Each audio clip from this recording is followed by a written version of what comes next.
Bada bing, bada boo. A lot of people who have dated hockey players have been very active on social media platforms as of late because of the 2018 Ice Hockey Canada essay scandal, where a victim, M, has accused 5 pro ice hockey players of gang essay at a Hockey Canada gala in a hotel room. She says that after these players went to this massive gala hosted by the organization Hockey Canada, she met them at a bar, went back to one of their hotel rooms, consensually had intimate relations with one player, and then all of a sudden there's like 10 to 16 players inside of this cramped hotel room, and they are gang essaying her. This recently went to trial in 2025, and if you've listened to part 1, which was the previous episode uploaded on audio platforms right before this, you know that the verdict was not in favor of the victim. But what's interesting is a lot of people have come out to say, even if the verdict is not in her favor, we think it's true because here are all of our experiences dating someone that plays ice hockey, that dated an ice hockey pro level player. And that's not to say all ice hockey players or all athletes or all men by any means, but they are just saying that there is a very strange environment that is created by these high testosterone, high achieving, high entitled pro-level athletes that do get treated with a certain celebrity status in the towns that they grow up in because they are the star players of their community. They say it's very interesting. And along with those stories, a lot of other women have been coming forward with their own stories of being essayed by pro athletes, saying that no one really believes them. And in fact, people are saying, well, there's no way that you didn't want it because they're a pro athlete. Everybody wants them. Like, who would say no at the chance of sleeping with this pro level athlete because they're rich, they're loaded, they're attractive, they're very competent in their abilities. They have legions of fans who would foam at the mouth to have an hour with them alone. Of course you would say yes. It doesn't even make any sense. These are the arguments out there. But perhaps the biggest story that has been intertwined with this case was a woman comes forward and states that years ago, she was dating someone that was part of a team called the Steelheads. This was her boyfriend. He had invited her to this movie night. She went thinking that it was just going to be them two, but when she gets there, all of his teammates are there, and she thought, okay, it's a little uncomfortable, but whatever, it's not a big deal. In the middle of the movie, they decide that they're going to sneak away into the bathroom to have consensual, intimate relations. She did not know that he had left the bathroom door open a creak, and all of the other players, whether they heard, whether they knew beforehand, they start watching and peeping through the crack. But it starts escalating because they start coming in, and one by one, according to her allegations, they start essaying her as well. She says that her mind left her body, very similar to what the victim M says in the Hockey Canada case. She felt like she just had to power through and just get through this so that she could leave as safely and as quickly as possible. She does not file an immediate police report because she states that some of the people that allegedly abused her and essayed her, they were underage. Because this is a junior league. So she felt uncomfortable saying that she engaged at its core in this type of action. Not that she was engaging, but with someone who is underage. When she is an adult, she's saying that this was forced upon her. Mm-hmm. Now, what's interesting is Michael McLeod, the one that M goes to the hotel room with, the one that she initially has consensual relations with, the one that sends that message asking all of his other teammates if they want to engage in a threesome, quick 209 Mikey, giving them the hotel room that they are inside of. He was on that very team, and he was 16 years old when this incident allegedly takes place. But he has not been named, but everyone thinks, is there some sort of connection here?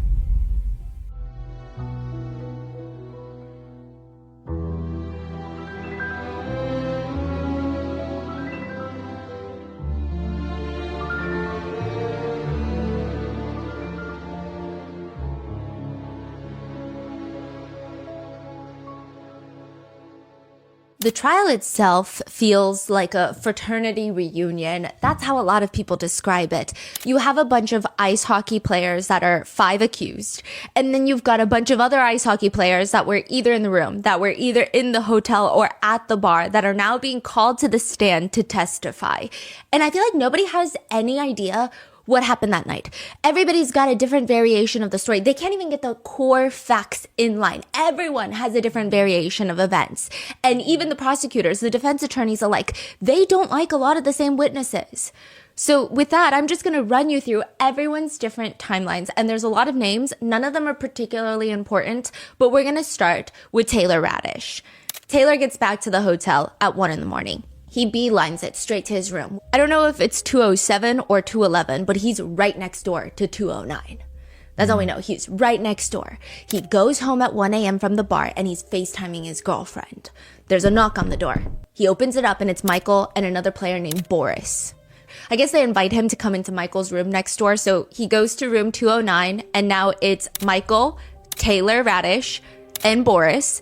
And Taylor says, I just remember seeing a woman inside the bed. She had the covers pulled up. I mean, she had it pulled up all the way to the point where I couldn't see if she was unclothed or not. I didn't even talk to her.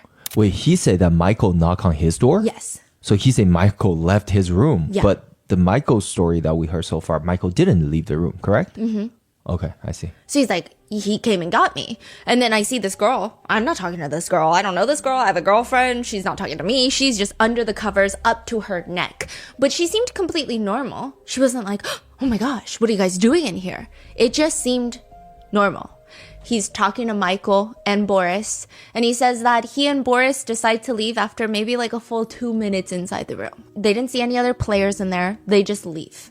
That's really it from that night, which is convenient. But Taylor's phone will tell you that he gets at least 2 very weird messages that night. One at 2:10 a.m. into the team group chat that says, who wants to be in a 3-way? Quick, 209 Mikey.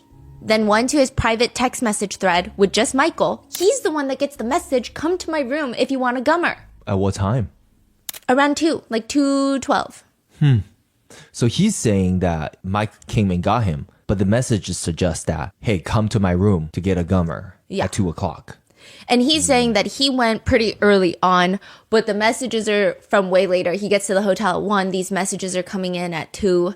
I mean, the timeline, I guess it could theoretically make sense. It's just a very weird situation. Taylor doesn't remember when he even saw these text messages. He just knows that he was in the room FaceTiming his girlfriend when Michael and Boris come to get him. He goes to Michael's room, stays all but 2 minutes, sees nothing weird, goes back, and then he does see these weird messages, but he doesn't recall seeing when he saw these messages. Ultimately, he's kind of useless. He just says, I don't really have any recollection of what I saw in that room. They try to ask him, I mean, was she wearing clothes? Did you say anything to her? Did you acknowledge her presence? Did she say anything to you? Like, hi? Taylor responds, sitting here today, I don't remember. Even when he's asked about what he felt when he realized there was an investigation into this matter, he states, I don't remember how I felt, to be exact. It's starting to feel like there is some sort of code of silence. I'm not saying that these aren't true. I mean, I don't recall. Yeah, this could be very well the accurate set of facts of what happened that night, but it's just a very weird, evasive way of answering questions. Then Boris, the guy that allegedly came to get Taylor with Michael, testifies. He says that he was wasted because it was the championship celebration, but it was also his birthday, so it was like double the opportunity to just get blackout drunk. Anyway, he ends up leaving the bar, going back to the hotel with Callan Foote. Cal Foote is one of the 5 accused. He's the one that does the splits. They get back at 2:23 a.m. So now we can assume that Taylor was on the phone with his girlfriend for about an hour and 30 minutes, at the very least, before someone knocks on his door. So this is confirmed on CCTV. He gets to the hotel at 2:23 a.m. Boris says that as he's walking back to his own room, he runs into Michael, who's outside the room, like outside of his own room, Michael's own room. And he gets invited in. Boris walks in. He sees a girl in the bed with the covers pulled all the way up, and Michael is just asking Boris, do you want a gummer? Boris says he just laughed, but he doesn't respond because he also has a girlfriend at the time. But he didn't see Em reacting in any sort of strange way. She just seemed normal, which we went over. It's because she doesn't know what a gummer is. So why would she have a big reaction? For all she knows, it could have meant like, do you want a piece of gum? Do you want a protein bar? Then Michael leaves for 2 seconds to presumably go next door and grab Taylor to bring him over. Boris stays, which is not what Taylor testifies. But nevertheless, Boris is alone with this girl and she's being very flirty and playful with him. The prosecutors are asking, what do you mean playful and flirty? Like, describe that. What's that demeanor like? And he said, well, I had bought my own pizza. And I brought the pizza in the room and I was eating pizza. And she was like, can I have a pizza? And he said no. And he's like, oh, she's flirting with me. He cannot recall any other conversation. He cannot recall anything else other than the fact that he recalls it being playful and flirty. But all he knows is that she asked for a slice of pizza, which is the epitome of romance. And like, you might as well be offering a threesome at that point. Like, it's so strange. She's just like, yeah, no, it was flirty. So now Michael and Taylor get back and they talk for a few minutes before Taylor and Boris leave, and they both claim that they stay in their rooms for the entirety of the night. At one point, Taylor does complain that his roommate is Brett Howden, who is one of Michael's close buddies. And Brett just keeps going in and out of the room, in and out of 209, back to their room, back to 209, back to their room. And he was just screaming at him like, can you stop slamming the door? And that's it. M, however, states that she was fully exposed on the bed when the first two players walked in, which now we can put together are Taylor and Boris. Like, they walk in and she's saying that she's fully unclothed on the bed. She's not covered with the blanket. She said that she was feeling very shocked to the point where she retreats to the bathroom. But the guys are arguing, no, she was under the covers. We didn't even know if she was unclothed. We don't even recall her going to the restroom while we were in there. Then another ice hockey player by the name of Tyler Steenbergen, he responds, and he's the one that did the winning shot at the championship when it was down to the 2 minutes. So he's getting drunk. He's being celebrated. I'm sure he's bragging to every single person at Jack's bar. But he testifies that someone on the team had gotten a text message about there being food in Michael's room, which is the only reason that he went. However, no one can really place this text message because the only text message they can find is, hey, do you want a threesome? Quick, 209 Mikey. I don't know if you're just calling people food now. Yeah. But he shows up with Dylan Dubé, the team captain, one of the 5 accused, and Jake Bean. Jake Bean is not accused, but he's the one that was very active in the group chat that was like, no, just tell them the truth, which is we ordered food and then she came and then like, that's not the truth. So he walks in and Tyler says, once we walked in, there were already players there. Carter Hart was already there. This is the goaltender. Alex Formanton, this is the one that's accused of R-word in the bathroom, and Michael McLeod. So they're saying all of them were in there already, as well as Sam Steele, Maxime Comtois, Drake Batherson. They're not important, okay? But Tyler sits down at the desk, and then he hears someone say, quote, guys, there's a naked girl in the bathroom. He says, I was kind of shocked, and then shortly after, she just came out. She seemed completely normal. He just watches as she goes over to the bedsheet on the floor, and then he's like, she just started pleasuring herself. That is crazy. Tyler testifies that he doesn't remember anyone instructing her to do that. She just started doing it. He says he wasn't really paying any attention to what anyone was saying. He says, I was just trying to have a conversation with Jake Bean, which is... it's believable but unbelievable at the same time. You're talking about 19 to 20-year-old ice hockey players. I mean, I just can't imagine if there is a girl unclothed in this tiny, cramped hotel room. Yeah. Also, I think the fact that you're saying, I'm just trying to have a conversation with my friend is already alarming. Like, I can't imagine a world in which you would just be like, oh, naked girl. Anyway, so what I was saying about, like, you would be like, I gotta go, or something is happening. Like, you would at least ask questions, you know? Yeah. Like, hello? Is anyone seeing what I'm seeing? Because this is so crazy right now. What's happening? Tyler testifies that he watches M give oral sex to Carter Hart for about 30 seconds. This timeline of how long that she is allegedly forced, legally I guess not, but allegedly forced to perform oral sex on Carter Hart has been heavily debated. Some players are saying it was like 30 seconds. Carter Hart is like, it was like 15 to 30 seconds, max a minute. Another player is like, I saw it for like 5 minutes. No one can agree. Tyler testifies. She said, can one of you guys come over and fuck me? I feel like she asked for guys to come over to have sex with her. I feel like when she asked for guys to come over to have sex with her, I feel like everyone was just kind of in shock that she had just said that. So he's saying, I'm sitting at the desk. A naked girl comes out of the bathroom and she's just self-pleasuring. I don't ask questions. I'm talking to my buddy, Jake Bean. And then all of a sudden, she's like performing oral on another teammate of mine.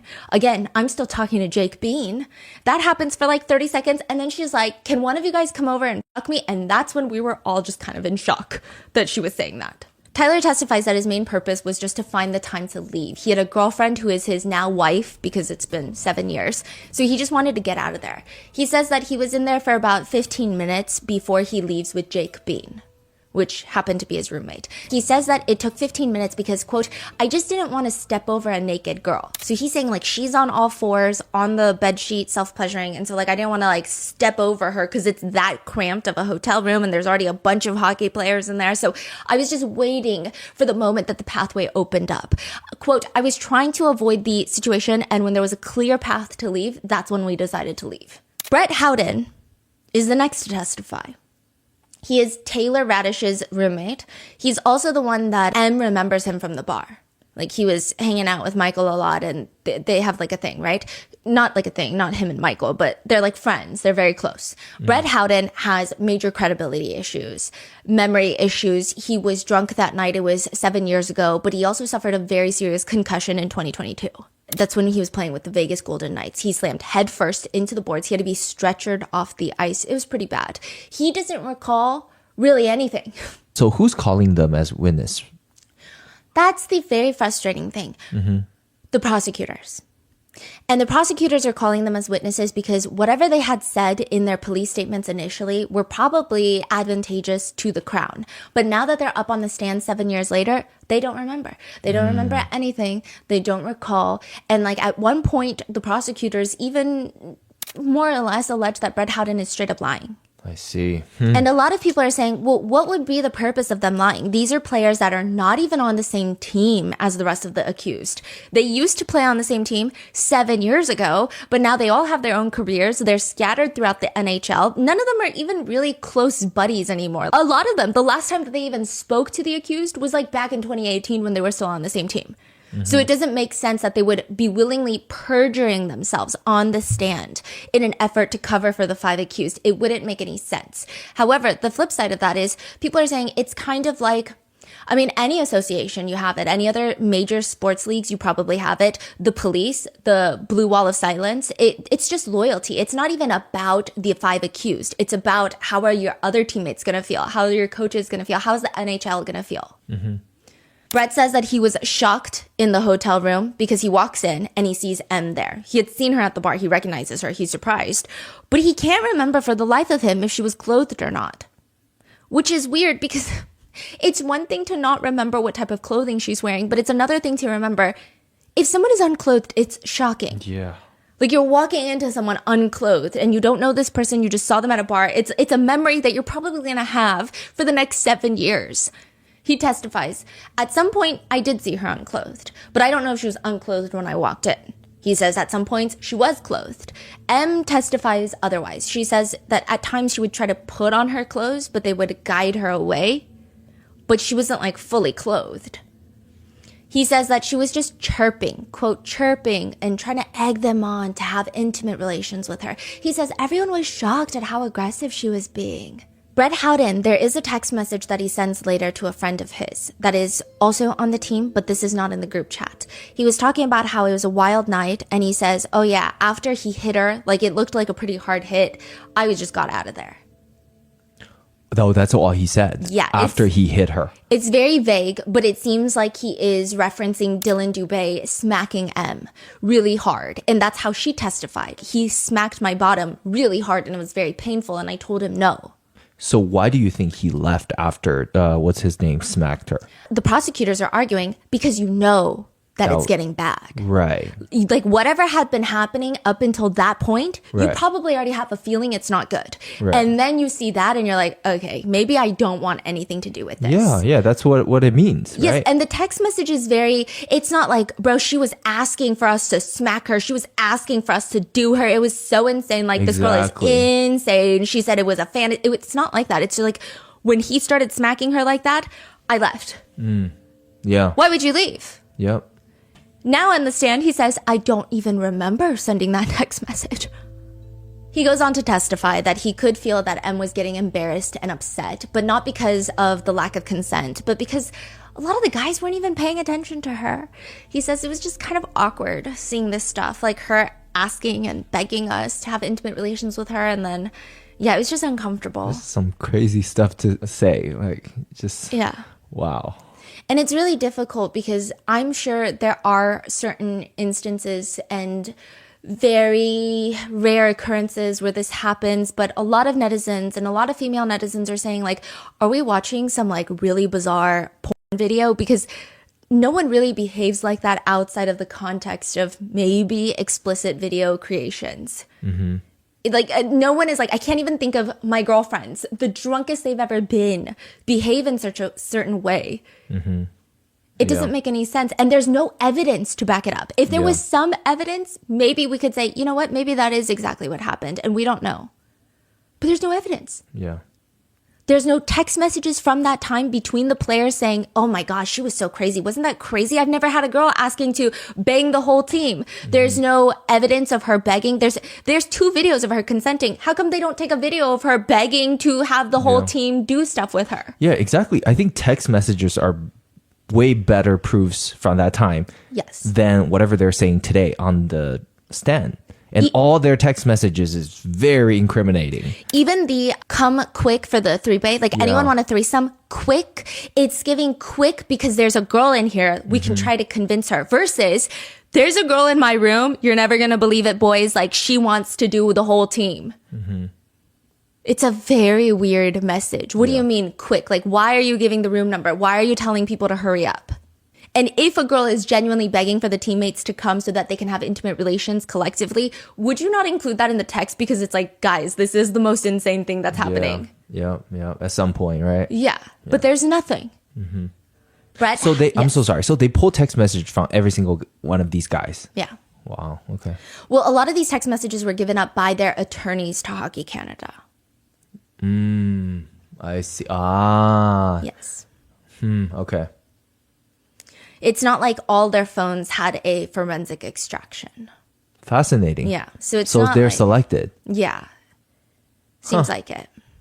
That means these are the best text messages they can find. Yeah. Well, they're saying like these are the only messages relating to the incident. So. Right. But. yeah. Okay. Brett had a girlfriend at the time who is now his wife as well. And the prosecutors just think this whole thing is ridiculous. They basically call their own witness a liar. It's the Crown's submission that Mr. Howden's memory loss is a feigned memory loss, not a sincere one. His memory loss in my submission is directly related to details that will be particularly damning for the defendants, who are his former teammates and friends. Defense attorneys, they argue differently. They say, first of all, that is such a reach. It's a stretch to believe, quote, a man would perjure himself. As far as I can tell, a group of men he hasn't even really talked to in the past 7 years. Like, why would he lie on the stand to protect these guys who aren't even his friends? The defense also starts taking shots at the guy. One defense attorney states, the witness is plainly unsophisticated. He didn't even come to court dressed for court. He's the one that was in a hoodie.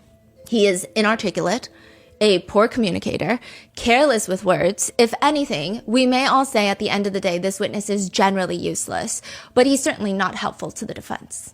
You know, so all these extra guys, it is also in their best interest to lie, because if they saw something and they were witnessing it at the time, that put them at, right? I don't think the Crown would press charges, but they would be socially not viable to be pro athletes. I mean, well, I don't know these days, but there would be a scandal. Exactly. That's why they're saying, oh, no, she's totally asking for it. Yeah. That makes sense for them to lie. But then their details don't add up because they're lying. And I do just want to put a quick disclaimer out there. I don't even think that most netizens disagree with the final verdict. I think people wish it was different. I don't think anyone is saying we need to appeal. Even the Crown, the prosecutors have come out saying that we're not going to appeal. In fact, the prosecutors came out to say, we told M before this, it's going to be tough to get a conviction. It's not impossible, but it's been 7 years, and it's not even M's fault. The police dropped the ball in 2018. They closed the case in 2019. They didn't do a thorough investigation. A lot of the potential evidence that could have been there is no longer there. There's just not enough statements from any of the accused. Like, there's really not much that people can go off of. Everybody was drunk at the time. It's been so many years that have passed. To get a conviction is going to be really difficult. M said, I just want to do it because I want to stand up for myself. Like, even if I don't get a conviction. But the problem that people have is, regardless of the end result of the verdict, this trial was the most infuriating thing ever. All the defense attorneys are asking M, why are you such a skank? Like, that's basically what they're asking her. For 7 days of cross-examination, it feels like the most backward way of handling a trial. The judge herself is victim shaming throughout her 91-page verdict. All the defense attorneys are kind of asinine. Like, it's just a very shitty situation. And I think people are more upset about that. I think if the judge had come out in her verdict and stated, this is not the law. The law is hard. It's hard to get someone for essay in the letter of the law. Should we change the law? That's a conversation for another time. However, we as humans, we as the society could probably do a lot better at informing people what consent is. Because the thing is, it's supposed to be enthusiastic consent. Consent is not implied. Consent is like very enthusiastic. If you ever have to wonder if someone is consenting, you should probably confirm. Like, you should probably ask for consent. And so, like, that would have been a moment for her to say, they're not guilty because this is the way the law works. However, these are things that we could probably work on. Like, it could have been a powerful moment. But instead, all she said was, I found the witness unreliable. So you're just saying that this is a very, very shitty situation, very poor investigation, very poor evidence, very poor witness. There's just no way in the court of law to make a case. Yeah, I will say there is... I don't know if there's reasonable doubt. I think that it almost becomes an opinion. There's no way to say factually there's no reasonable doubt. I think it's an opinion. Like, if you have to have someone film consent videos, I don't think there's reasonable doubt, but that's my opinion. So I don't think opinions really work in the court of law. But by the letter of the law, I don't think a lot of legal experts who are actually on the side of the victim, they say it would have been very difficult to secure a conviction. It actually would have been feasible with a jury, but not with a judge, because the judge has to follow the law and the judge has to give reasons why. The jury, they don't have to. As long as it's unanimous, they don't really have to say, hey, this is why we found you guilty or not guilty. But the judge, she has to back it up. Wow. So they're saying, yes, with the letter of the law, it would have been very difficult to secure a conviction. To change the letter of the law, that's a different conversation. But they're just saying the way it was handled on all fronts, even before the verdict came out with these defense attorneys, everyone, it was just bad. The way that the defense attorneys were going in on her was the most intense thing ever. They're going to accuse her of all sorts of rape myths. They're going to say that she liked the attention. They're going to say that she was asking for it. They're going to say that drunk M likes to have fun. Drunk M likes to do things that sober M would never do. But one thing that Brett Howden, the reason that his testimony was important for a lot of people was he does state that near the end, as he's leaving, he states that he heard M, quote, weeping. That's the word he uses. Wow. Michael also has a timeline that he gave to the police. He doesn't testify, only one of the 5 testifies. Michael had told the police back in 2018. He says after he and M had these intimate relations, some of the guys come into the room. So we think that he's talking about Taylor and Boris. He leaves her with them so he can go downstairs to get the Uber Eats that he ordered, the food he ordered. And when he comes back up, he sees M giving oral, intimate relations to Carter Hart. He says she seemed completely fine with it, and other guys were just kind of hanging out on the bed. It was kind of a little different, but we ate the food, we hung out, we had chicken wings, and after that, it didn't last too long. The blowjob didn't last too long. And then we just kind of hung out for a little bit. We were really drunk, but we weren't blackout drunk by any means. Like, we all had our heads on straight for the most part. Michael says it was just weird that she kept begging everyone to have intimate relations with her, calling them pussies for not doing it. He says that they were all just looking at each other like, this is so weird. No, you do it. No, I don't want to do it in front of everyone. You do it. Michael claims M started getting upset. Nobody wanted to have intimate relations with her. And he says, I had to kind of calm her down and kind of say, are you okay? I told her, we're not going to have sex with you because no one wants to have sex in front of 9 other guys. It's not because you're not hot. He keeps insinuating that she felt like she was not hot enough for them to want to have intimate relations with her. Is this crazy to hear as a woman? Yeah. Yeah. What? Yeah. Wow. Yeah. And I think as a woman, I mean, she was young, 20, right? I've been 20. I don't recall ever a time being in a room full of guys that I've never met before. And for the first time, no matter how drunk I've been, I don't think there would be a situation where even a shirt comes off because I would just feel very vulnerable. Yeah, exactly. So for her to just be on all fours, they keep describing she's on all fours, self-pleasuring on the ground, just begging us. And we're just we don't want to. That's the vibe that they're giving. He says later we're hanging out again and she's feeling better. And she was then now like offering to give everyone blowjobs. So I got one, Carter Hart got one, maybe Dylan Dubé got one. And then he says, yeah. And then afterwards, she had intimate relations with Alex Formanton, my roommate, in the bathroom. And then after all the guys leave, they have intimate relations once more. And then she ends up leaving. She got on the bed naked and said, okay, who's going to have sex with me? Like, you guys are pussies. Like, none of you guys want to have sex with me. Do you get the sense the guys are coming because they know there's a naked girl in the room who's doing sexual favors for people? I mean, like, I don't know how guys kept showing up. Alex Formanton also testifies. Well, he doesn't testify, but he states in his first police interview. He says that he had walked into the room. This is his room that he shares with Michael McLeod. And he sees a woman just sitting on the bed, and there's like a bunch of takeout boxes around her, which is inaccurate. There's no takeout boxes around her. They were showing the judge the CCTV video of Michael McLeod picking up the takeout. Mm-hmm. It's hardly enough to have takeout boxes all over her or takeout boxes filling the room. It was a very limited amount of food, which also begs the question, why are all the teammates coming to his room for this so-called food party when there's barely any food? Right. How many bags was it? Or how many? It seems like one little takeout bag. I see. He says he walks in, there's food all over the place, like takeout boxes, and she's fully clothed at the time, talking to the other players.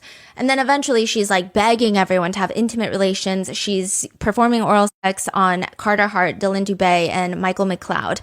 And then ultimately he was like, you know what? If no one's going to do it, I'll do it. Like, I guess whatever. Why not? I don't have a girlfriend at the time. Wow. So he's like, but I don't want to do it in front of everyone. He claims that M guides him to the bathroom where they have intimate relations, and then he takes a shower and she walks back out into the room. I volunteered, but I obviously didn't want to do it in front of guys. I found that very awkward and weird. So we both walked into the washroom, and that's where we had intercourse. And what happens after that? After that, after giving oral sex to Mikey, she was on all fours on the floor of the hotel room saying, like, is anyone going to do anything to me? And that's, at that point, she was playing with herself and saying, like, is anyone going to bang me? Like, this is embarrassing that you have a naked girl in front of you and a bunch of guys in the room and no one's going to do anything. And that's when pretty much everyone was still iffy of doing anything in front of the guys because we found it pretty awkward a situation. Mm-hmm. And at that point, she started to get like a little bit frustrated, saying like, well, I'm going to leave and put my clothes on if no one's going to do anything and stuff like that. And so she was getting pretty frustrated about how no one was doing anything, and I think she kind of took it personally as in like she's not hot enough that none of the guys were doing anything, when really it was just the guys that had girlfriends and obviously didn't want to do it in front of each other. Okay. So she's kind of getting a bit upset there. Yeah. Is it possible that she was upset because she's feeling embarrassed about what was going on? I think she was embarrassed that no one did anything to her. Like, I think she was maybe embarrassed that she thinks she wasn't hot enough and that no one gave her the attention while she was sitting there naked. But really it was just because everyone had girlfriends and no one found it, like, not awkward to do that in front of people. So the way that these witnesses are coming in, they're saying she never seemed like she was non-consenting. She didn't seem like she was having a bad time, other than Brett Howden sending that text message of like, I left after someone hit her on the bottom really hard. And then also when I was leaving, she was weeping. Other than those, everyone is painting this picture of like, we were just shocked. She just kept begging us to have intimate relations, so we complied with her. Dylan Dubé, his role in all of this is also very interesting. He is accused of not only receiving the oral sex, but also for smacking her on the butt.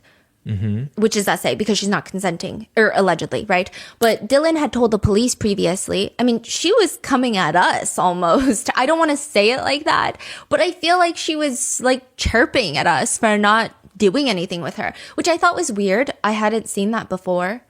Dylan says that after Carter Hart received oral, Dylan's thinking, Why not? He says, quote, I might as well. He says he pulls his pants down and, quote, she came up to me, she gave me oral, I guess you could say for probably, I'd say like 10 seconds maybe. Then I kind of knew it was a bad idea. Which, what do you mean you kind of knew it was a bad idea? What does that mean? Right? And he says, I didn't want to be a part of it, so I just kind of stumbled back. A part of what? Exactly. So he steps backwards. The oral sex, according to him, stops at that point. And Tyler testifies that he did look up to see Dylan around that point smack M on the butt. He says it wasn't hard, but it didn't seem soft either. Whatever that means. He says the overall mood was playful, like foreplay, light spanking or patting, nothing abusive by any means. Dylan Dubé also gives a statement to the Hockey Canada investigation, and he says that he was very drunk. He does recall some parts of it, like the performance of the oral sex. It was very brief. He wasn't into it. She just kept begging more people to man up, if you will, and do it with her. At one point, he does recall that he was holding a golf club. And remember, Em had said that everyone was saying, how many golf balls do you think we can put inside? Or like if she can take the whole club. But all the guys are like, nobody said anything like that. Dylan Dubé is like, I was holding a golf club because they had a golf tournament the very next day. So a lot of the guys brought their golf clubs. And he said he was holding a golf club, just messing around. And she at one point says, are you going to fuck me or play golf? He didn't want to have intimate relations with her. Quote, I was off-put. I didn't want to have sex with her in front of people, so I slapped her on the bum once or twice after she said that. He's arguing that him smacking her on the butt was a playful, flirtatious, like, she's like, are you going to do me? And he's like, I'm not going to do you. Smack, smack. Em testifies that's not at all what happened. She testified it was while she was performing oral on the floor on these people. Like, there was no entertaining factor. Like, it was not funny. Like, it was not a joke. It was not flirtatious. It was not playful. Dylan Dubé states to the authorities that he believed Em wanted to be there more than any of the other guys wanted to be there. She was allegedly saying things like, this is embarrassing that you guys have a naked girl in front of you and a bunch of guys in the room and nobody's going to do anything. Like, what's happening? They said that she was getting a little frustrated, saying like, well, then I'm going to leave. I'm going to put my clothes on if nobody's going to do anything. Things like that. A lot of the guys testified that it appeared that she was taking it personally, as in she's not hot enough, so none of the guys are doing anything with her. And after he smacks her, he says that he doesn't really have any other interactions with her. He does see Alex Formenton go to the bathroom with her, but he claims, like a lot of the other players, she was the one guiding him in there. Alex Formenton's defense attorney does question her on the stand, and I think this is one of the frustrating things when anybody else doesn't really remember or recall the exact sequence of events in the same order from 2018 during the initial investigation. Later in 2022, there's an reopened investigation. And then now in 2025 on the stand, if they don't recall the exact sequence of events in the same exact order across 7 years, they're not really questioned. However, when Em does, it seems like she's just trying to be very honest. I will say that she has a very passive tone in a lot of the ways that she testifies. I would say that it's not dissimilar to myself. She would respond in ways like, I don't recall it happening like that, but I guess it could be possible. Because she's like, I mean, I guess if you're telling me that could have happened, I guess, but I don't remember it happening like that. But also, like, I was so drunk, and I'm telling you that's why I couldn't consent, because I was so drunk. And because Em states that she can't recall much of anything from that bathroom with Alex Formenton from being intoxicated, Alex's defense attorneys are like, well, if you don't remember, let me tell you what happened. Alex's attorney suggests during the cross that inside the bathroom, she was touching Alex everywhere, saying that she would help him get excited, pulling his pants down, saying that he doesn't have to wear protection because she's on birth control, and apologizing that she has sunburns on her chest from sunbathing nude. Em is asked about all of that, to which she responds on the stand that yes, she was on birth control at the time and she did sunbathe in her backyard, but again, she doesn't recall saying any of that. But quote, I have no memory of any conversation with him.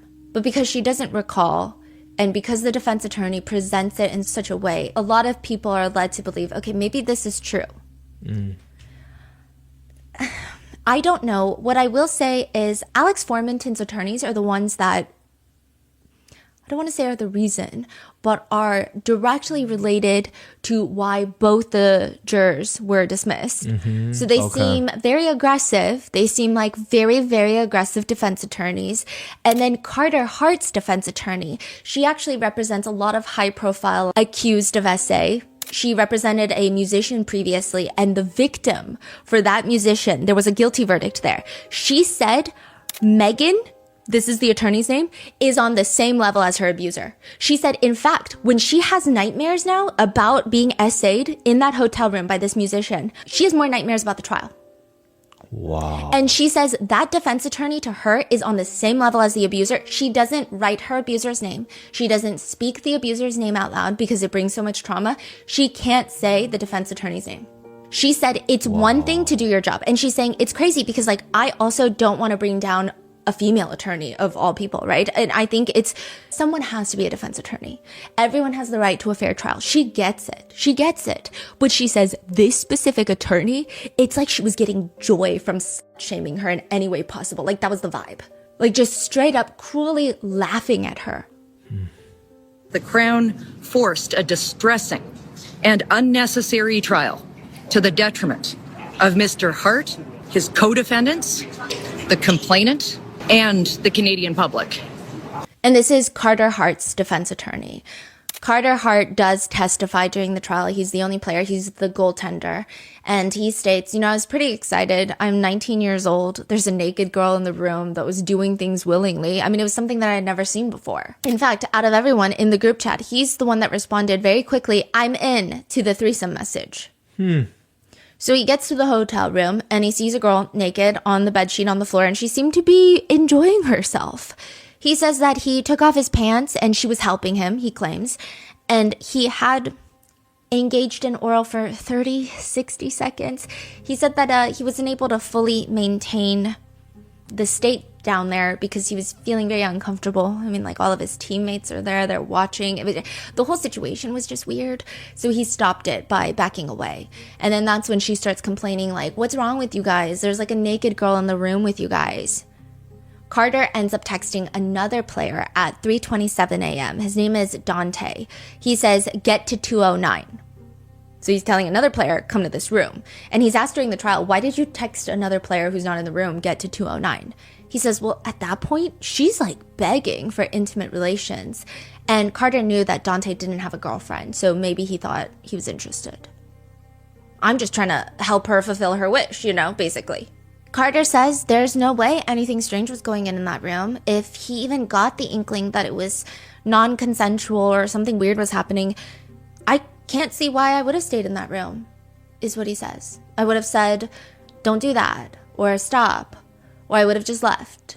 You have to remember, a lot of ice hockey fans are really upset with this case, and it's not just because this case lives in a vacuum. I think especially a lot of Canadian netizens, they're going online and saying, see, that's the problem. I don't believe a single one of these, they use other terms. I don't believe a single one of these fuckers, the accused, because if you've ever been to an ice hockey game that is anywhere on the junior league or like the pro level, you know how these players are acting. Right. Like there's no way you can tell me that this did not happen. Right. Like this is the culture of ice hockey. They do not respect women. They think every girl is a quote unquote puck bunny. Right. It's basically like a groupie that's willing to do anything for an ice hockey player. That makes sense, yeah. So they're just saying, like, I don't believe you. Like, even if there's no evidence, I don't believe you. Right. I don't believe a single word that you're saying. Like, and also, it's very non-committal. If there was non-consensual gang essay happening, I would have said, don't do that, or stop. It's giving, no, you wouldn't have. I don't think you've ever said those words. Right. That's just my personal opinion. He's asked about the group chat. Because the Crown is saying that group chat is weird. You guys are trying to make up the story. You guys are trying to get on the same page about the narrative before you're questioned by anybody. He says, no, everyone was just trying to get on the same page about what they were going to say, about what happened in that room. Does that not mean that you're trying to... But then he's like, no, we were just telling the truth. We were all just saying everyone should tell the truth, basically. And the truth is, they claim, she wanted it. She was asking for it. M's version of events is that the players kept egging each other on, saying things like, someone have sex with this girl. So she's saying that She gets out of the bathroom. They put a bed sheet down. They're telling her to self-pleasure herself, and she is very fearful. She's also very drunk, so that's exactly what she does. She starts doing what they tell her to do.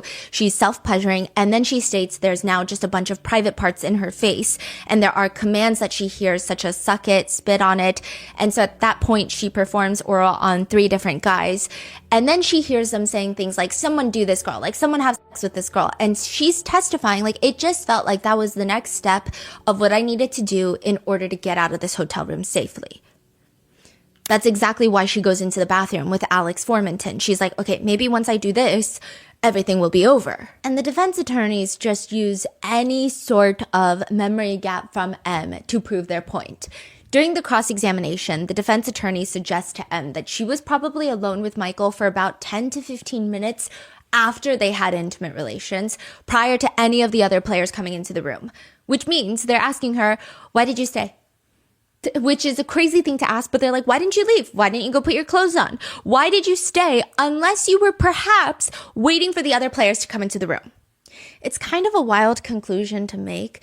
A lot of people don't really jump out the bed right after intimate relations when they're super drunk and get an Uber. Usually they're trying to calm down and relax a little bit before they get an Uber. It's just very strange. M disagrees with all of this, and she's saying, no, her recollection is clear on that. First of all, she doesn't even recall there being like a 10-15 minute span that she was alone with Michael after the intimate relations. She said she's unclothed on the bed. 2 guys walk in. She feels uncomfortable.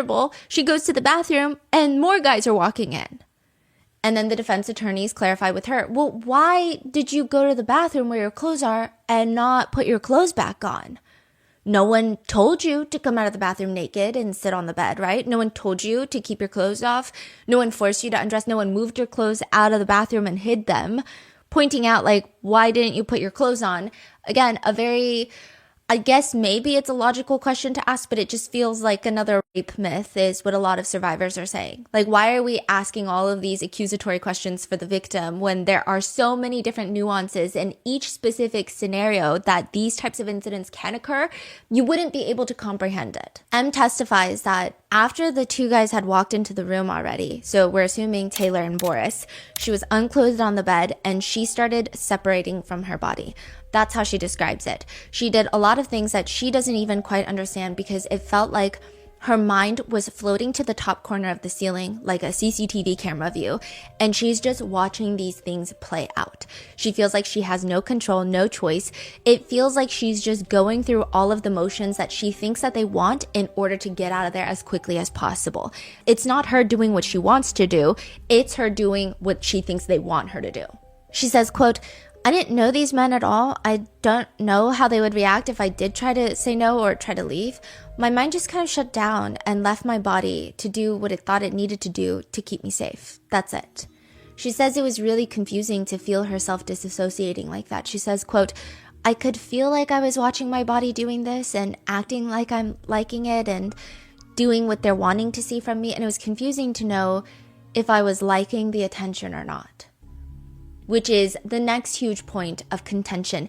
It actually is almost a thing where it feels like if you are accusing anyone of especially an SA crime, maybe it's better to lie on the stand. Like that is how survivors feel, because SA is so nuanced, even though at the end of the day you did not consent, and most normal people would agree that you did not consent. If there is anything where you try to be too open, too honest about the experience of like exactly how you felt, it's going to be used against you. So this one phrase blows up in M's face. M admits that, okay, maybe it was possible that she was flirting with the guys in the room. I mean, she doesn't really recall. And this is like a huge thing. The whole question is, this is how it goes down. Did you flirt with them? No. But you just said you don't remember anything that happened during that time period. Yeah, I don't remember, but I don't think that's something I would do. But how would you know because you don't remember? I guess it's possible that I could have flirted with them.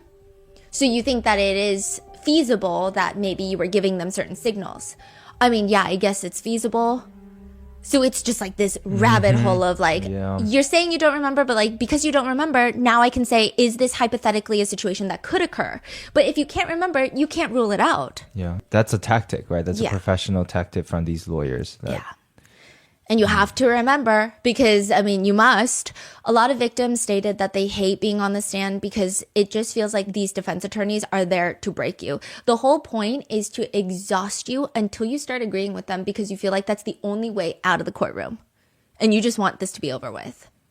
Wow. I will say that in her initial police statement, she did say that in the beginning she was liking the attention for a little bit, but it does appear that it's vague, it's nuanced, it's not particularly time sensitive. Like, we don't know when she felt that way. And even if she felt that way in the beginning, does not mean that she consents to everything else that happened that night. So I don't even really know why this is a huge point of discourse in the courtroom, but the judge, she thought it was. She's saying, well, if you like the attention, I mean, what does that say about you? That's basically how she's insinuating it. This was like a huge point in the verdict as well. M testifies that if she was being assertive, it was just because she adopted this personality that it seemed like the players wanted. She just wanted to do what they wanted so that she could get out of there safely. She didn't feel like she had a choice. She just wanted to get the hell out of the hotel room. And so at one point, the defense attorney gets her to admit that perhaps she had taken on a porn star persona. I think what they're trying to do here, and I don't know, maybe this is the truth, but it feels like what they're trying to do is, you are saying that you felt traumatized, but you are adopting this very sexually aggressive persona to perhaps protect yourself. But these guys, who the defense attorneys love calling boys, but these boys, they don't know that. They just see this sexually aggressive persona that you're putting on. You might be protecting yourself, but to them, that looks like consent. And as long as to them, it looks like consent, it feels like consent, it is consent, because that's the signal that you're giving them. Like, that's the vibe it seems like that they're trying to aim for. And they keep throwing everything to drunk M, this whole persona that she has when she's drunk. And the attorney says, in your head, you want it to be the focus of the room. Yeah, they start harping more on that, the attention part. But what I'm telling you is that these boys were just having fun amongst themselves. So a lot of the guys testify that during the time they did see her begging to have intimate relations with the teammates, but they're saying, we were just doing our own thing. Like, I was talking to Jake Bean, I was talking to Boris, like, I'm just talking to the guys. I'm not even paying attention to the naked girl in the room. Was she naked? I don't even remember. Like, that's the vibe that they're giving. And so the attorneys, they're going with it. They're saying, these boys were having fun amongst themselves, separate and apart from your existence. Do you agree or disagree? Emma's like, no, the whole night I was being objectified. Like, they were telling me what to do. They wanted to see me do things. Like, she's fighting back. She's like, no, I'm telling you right now, that's not what was happening. Like, it was very loud. It was a very chaotic atmosphere, but it was still centered around her. It's not like they're all doing their own thing and she's just in the corner like, someone come to me. Like, I want to do things. She says if they wanted to have their own conversations, I'm sure they all had other hotel rooms that they could have gone to. That's true. Yeah. So she's like, I don't know what you guys are talking about. In the cross-examination, M does agree that Michael asked her near the end of the night if she was okay. And she responded that she was okay. Because, quote, what else was I supposed to say at that point? Like, now, like, after all that fear and intoxication, now she's going to say, you know what? I'm suddenly going to do a 180 and I'm going to say, no, I'm not happy with that. And you should have, like, she's like, what was I supposed to say? Additionally, records show that when M's mom reported the incident to the police, both of them were under the impression that she had been roofied. Mom and the daughter? Yes. Okay. This is a huge other part of the discourse is there are a lot of netizens that believe perhaps M did say all of those things, but she might have not been roofied, but might have been slipped some sort of drug like ecstasy that makes someone hypersexual.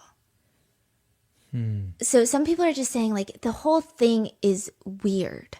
So, like, maybe the person, okay, let's just talk in a hypothetical world. I'm not even going to use the players' names because I'm not saying that this is what happened. This isn't even a conversation during the trial. But if someone, maybe not even one of the players, maybe someone at the bar had slipped an ecstasy into her, like had drugged her somehow in some way, shape, or form, she might have had a lot of heightened sexual feelings, and then those acted out in a way where maybe only one or two of the accused or people at the bar knows that she's under this drug, and everybody else thinks like it was just crazy. She was just begging for things. That's what some netizens feel. I don't know.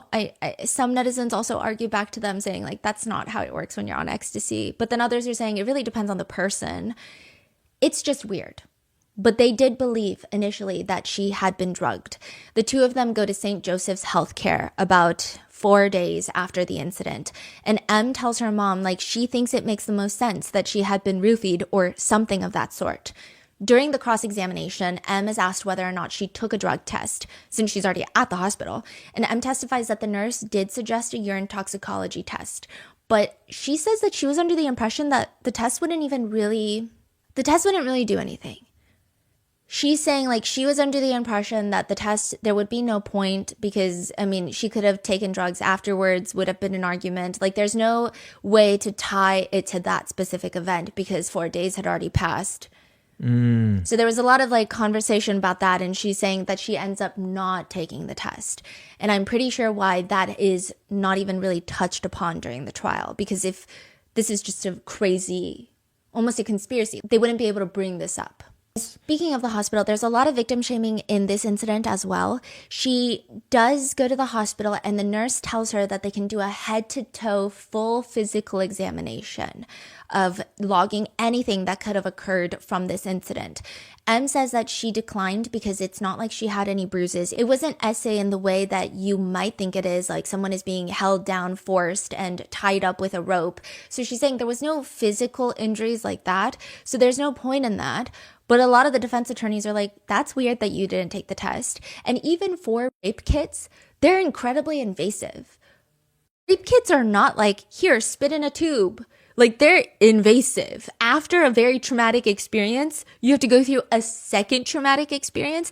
And at that point, most victims are not even thinking about pressing charges. Their brain is like, how do I stay alive and how do I make sure that I don't break apart during this entire trauma? Like, they're not sitting there like, I need to log the evidence. I need to collect and gather the data. They're like, I just need to stay alive. Like, that's pretty much it.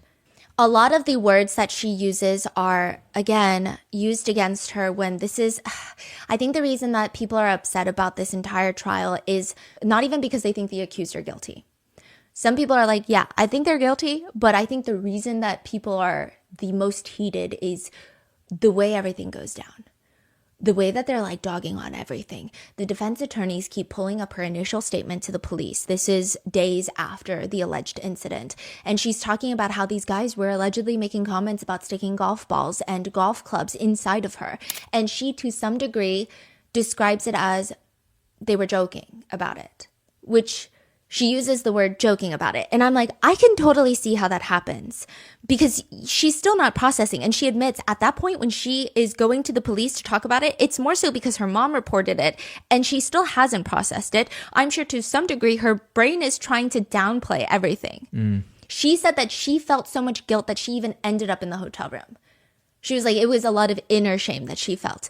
So as she's talking to the police, I imagine it could have been any situation where the detective is like, so did they put a golf club near you?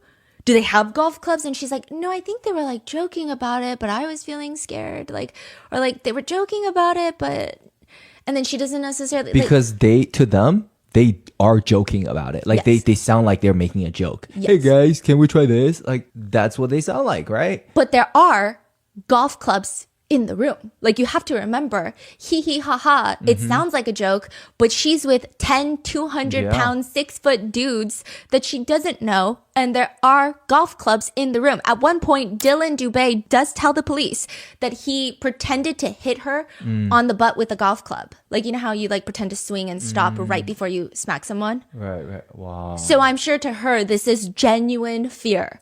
But she tells the police, I think they were like joking about it. And then later in 2022, she does sue Hockey Canada. So 4 years after the incident, she sues Hockey Canada. And in that lawsuit, she states that she was terrified after these comments were made about the golf clubs. And now the defense are like, wait, so how did the joke become scary after 4 years?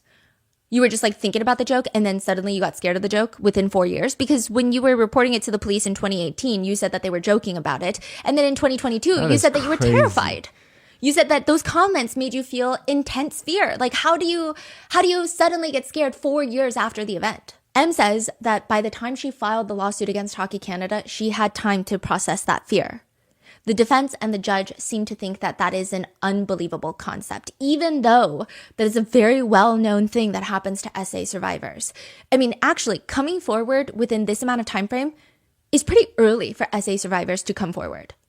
Some people come forward decades later.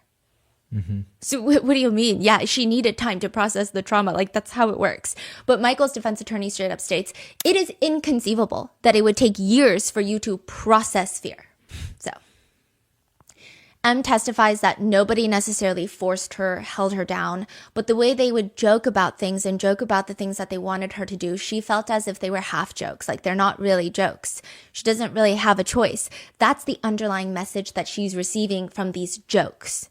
She said that at the time she might have laughed it off because she thought that was the safest reaction. So this is where, again, I think people are getting very heated because people are saying this is things girls talk about all the time. You can't outright reject a guy because there have been instances where you firmly say, no, I don't want to go out with you, and then you get killed. And then if you're too passive about trying to protect their ego in their rejection, then they think that you're saying, yes, I do want to date you, and I do want you to do things to me even if I say no. Like that, it's like there are so many nuanced ways that everyone feels like they have to wander this path. And she said, yes, I might have laughed at some of these comments because I felt like that was the safest thing to do. But they're saying there's no way. The defense attorneys are like, how can you laugh if it's not funny? M testifies that while she was allegedly being forced into performing oral on a few of the players, she sees another player with his pants off doing the splits, quote, right over my face. She claims that he placed his private part right on top of her face. She said that it felt really gross, very degrading, and it felt like all the players are making fun of her, like this is all some sort of joke to them. She does admit that there could have been a chance that in that moment, in that hotel room, she laughed it off because she felt like this was her way of, quote, coping with the situation. The biggest part of this whole split contention, because Cal Foote is only accused of SA in the sense that he did the splits on her face, which is SA, but his whole conviction relies on this. And so she's saying he had his pants off and his private parts were on my face. I did not consent to it. Cal Foote's attorneys are saying, well, you didn't tell the police this in 2018. You didn't tell them about the splits. She explains, I was really embarrassed. Like, I didn't really even know how to describe the situation. Like, the whole thing felt gross and degrading and very difficult to talk about. The defense attorneys, they hit back and they say, but you did tell the police that all the other guys were shoving their private parts in your face saying suck it and spit on it, but you don't talk about the splits? And she's saying, her whole argument is, well, no, it's not even just that she saw his private parts or that they were on her face. She's saying, like, it's such a weird situation of someone doing the splits on your face and everyone's laughing. I could see how it feels embarrassing in the sense of, like, it sounds unserious, even though it's very serious. Yeah, no. But the defense attorneys and later even the judge are basically asking her, like, what do you mean? You talked about penises in your face earlier. Why are you embarrassed about the splits? M testifies that he was fully naked when this happened. All of the guys testify that he was fully clothed. Some of the other guys say that because of the way that she was wedged in between the beds at one point, they didn't see if he had his pants on. They could see that he had his shirt on, Cal Foote, the guy doing the splits. But they say that in no way was any of this sexual. Carter Hart testifies, it's just like a pretty cool thing that Cal Foote was able to do. And we would be like, hey, footer, do the splits. Like, it was just kind of a thing he did. He's a big, tall dude, super flexible, and everyone was just laughing. I looked and I saw M, and she was laughing as well. I will say that previously at Jack's Bar, there is CCTV footage of Cal Foote doing the splits on the dance floor, and, like, all the guys are clearing the way for him to be able to do the splits. The defense is using that as, see, this is not a sexual thing for him. Like, who is he seducing at the bar? Like, this is just a party trick. This is him being a goofy, silly, funny 19, 20-year-old. This is not him trying to essay someone. Others are bringing up the Junior Hockey Bible. And I'm not saying any of these guys read the Junior Hockey Bible, that they live by these terms, but they did use gummer. Maybe that could have been a consequence of other people in the hockey world using that term and they just adopted it. Or they maybe might have read the Junior Hockey Bible, but there's another term that reads the teabag. Definition. First, simply remove your pants and carefully survey the scene. Once this is established, make sure a camera is in place to catch you dropping your doggy nuts onto the victim's forehead. If possible, deposit them into the slut's mouth, but if not, the forehead will suffice. Like the split? Mm-hmm. Well, I don't know if it splits, but you're just placing your privates on, and they literally write the victim's forehead. The victim. Yes. They wrote the victim. Yes. Wow. Some people are saying this is like bro athlete culture. They're probably talking about other guys in the locker room, which would still constitute as SA if they don't consent. Yeah. But they're just saying like this is not what it's talking about in the Junior Hockey Bible. I don't really think that's a great argument to make. Even the alleged spitting on M's back, which she testified to, there is this in the Junior Hockey Bible that states the McDonald's surprise meal. This is when you are doing a creative move while you are doing doggy. You say, I'm going to reach the destination. You tell the girl, I'm going to reach the destination. But you can't. You don't. You just spit on her back. She will be tricked into thinking that you reach the destination on her back, and she will look back at you, and when she does, have your fire hose ready and put out that fire on her face. She will be so surprised that she will look like someone who just found a neat toy in a Mickey D's surprise meal bag. Classic move. But regardless of any of this, the crux of the argument is M and the prosecutors are arguing that she was too drunk to consent, and the 5 accused, they knew that. They knew she was too drunk to consent, so it didn't really matter if she didn't say no and fought back and tried to run away. She was too intoxicated. M states that even if you look at the bar footage from the CCTV, she's like, my eyes are closed, I'm smiling. It's like a very drunk smile. The trial spends a good while focusing on M's shoes. One of the defense attorneys even brings in her shoes to show the judge and to show the courtroom, is like holding up the pair of high heels. I don't know if maybe I have a tolerance for high heels. This happened in the Diddy trial as well, where they're just talking about the heels. Why? The heel's supposed to imply something? Tenny Garagos just went on a whole rant about how Jane Doe would wear high heels, like 5-inch high heels. Those are for when she was like going out. But then on normal days, she would wear like 3-inch high heels. It's just to paint someone as... It's like, what are you wearing? Is that what it is? Or? Yeah, it's what are you wearing? And I think there is almost like an insinuation because a lot of the jury, they're people with normal jobs and nobody that has a lot of high working conditions can probably wear high heels on a regular basis. Does that make sense? Yeah, sure. Like if you're wearing 3 to 5-inch heels on a daily basis, it could insinuate to the jury we're not in the same tax bracket, or you're living life a little bit differently, maybe a little more luxurious than I am because I got to wear sneakers because I'm running around chasing after things and the kids, and then I am running around at work in the stockroom. Like there's a lot of subtle insinuations of high heels. And during this trial, they keep using the word stiletto. Do I think this is like the So Kate red bottoms, 120 millimeters? No, I don't think so. I think they look like relatively comfortable heels. If they were closed-toed shoes, I'd probably wear them to the courthouse. They're strappy, but the heel itself is not particularly skinny or pointed or super high. I would definitely feel comfortable wearing that level of heel to the courthouse, not even as an attorney, just like a member of the press, or even to brunch. Like this is a very normal heel. It's nothing crazy. But they keep saying, look at these stilettos. They don't look comfortable. Look at how strappy they are. They're like, it must take a very long time to put these on and take them off. Like this seems like you got to be coordinated to take these shoes off.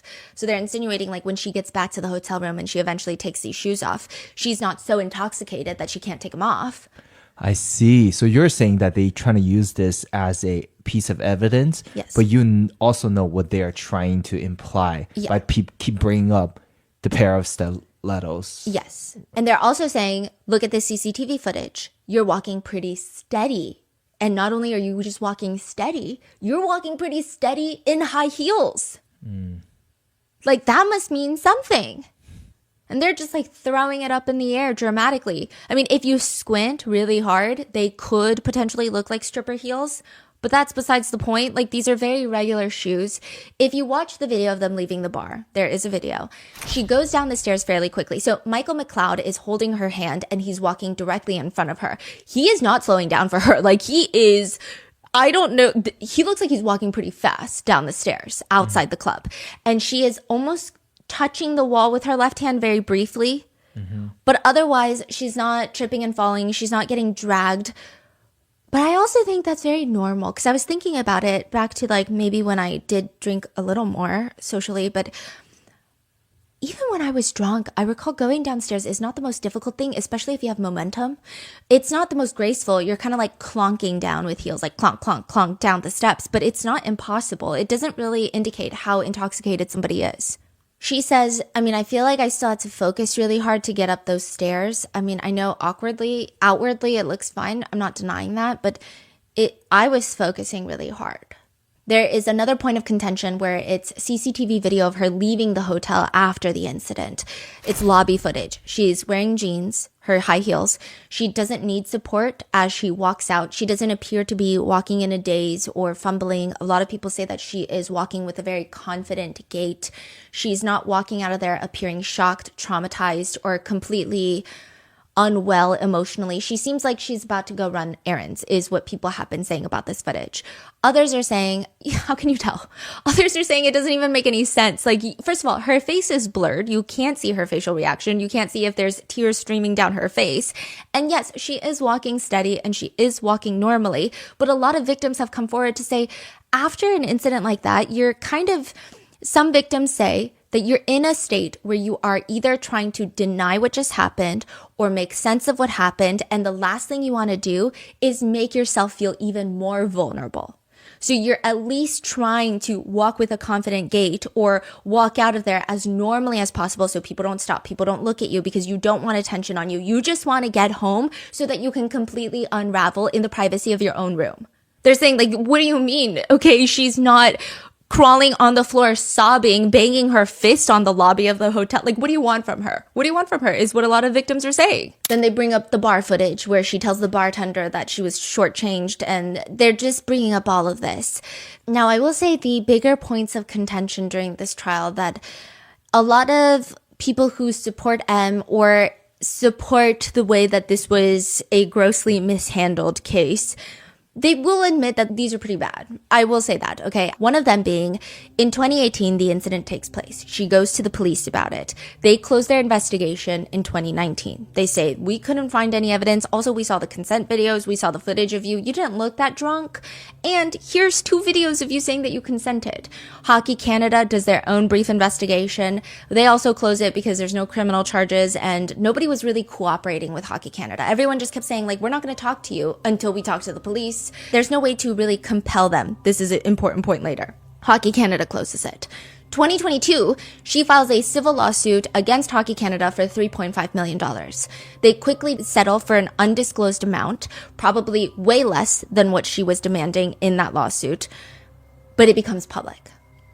And this is when things start blowing up. Everyone is like, we knew things were happening. In fact, they discovered that Hockey Canada has a sludge fund where they take a portion of all the registration fees of all the junior league hockey players and they put it into this fund to cover all uninsurable incidences, any sort of opportunities, things of that nature. That's what they say. But essentially, a good $7-something million of that fund was just used to pay off SA victims or those who have accused players in the league. That's crazy. How did we find out about that?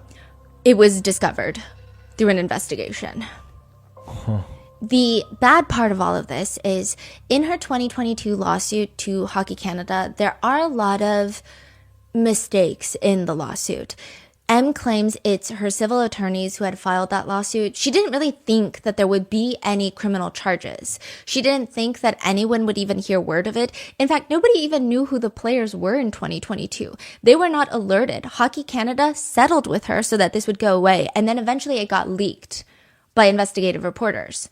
She's saying, like, I didn't think it was that serious. I mean, she's not saying it in that sense, but she's saying this was just to sue them.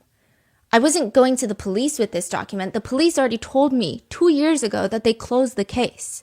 So I'm telling Hockey Canada, because I'm sure there was a lot of anger and resentment of like, you have this massive organization that oversees all of these players. They're at a Hockey Canada gala, an event in a hotel room that Hockey Canada is paying for. So I'm sure there was a lot of resentment and anger, perhaps towards the organization. She sues them. And in that lawsuit, she does falsely name someone that was not there, that was not partaking in these activities.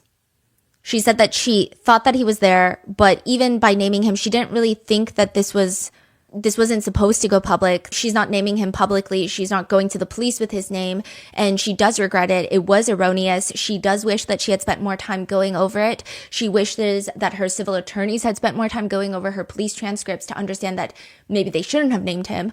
But she did not think that this would be public. She was not trying to falsely accuse that player of anything. She's just saying, like, that really didn't have anything to do with me. I didn't even think that this would come out.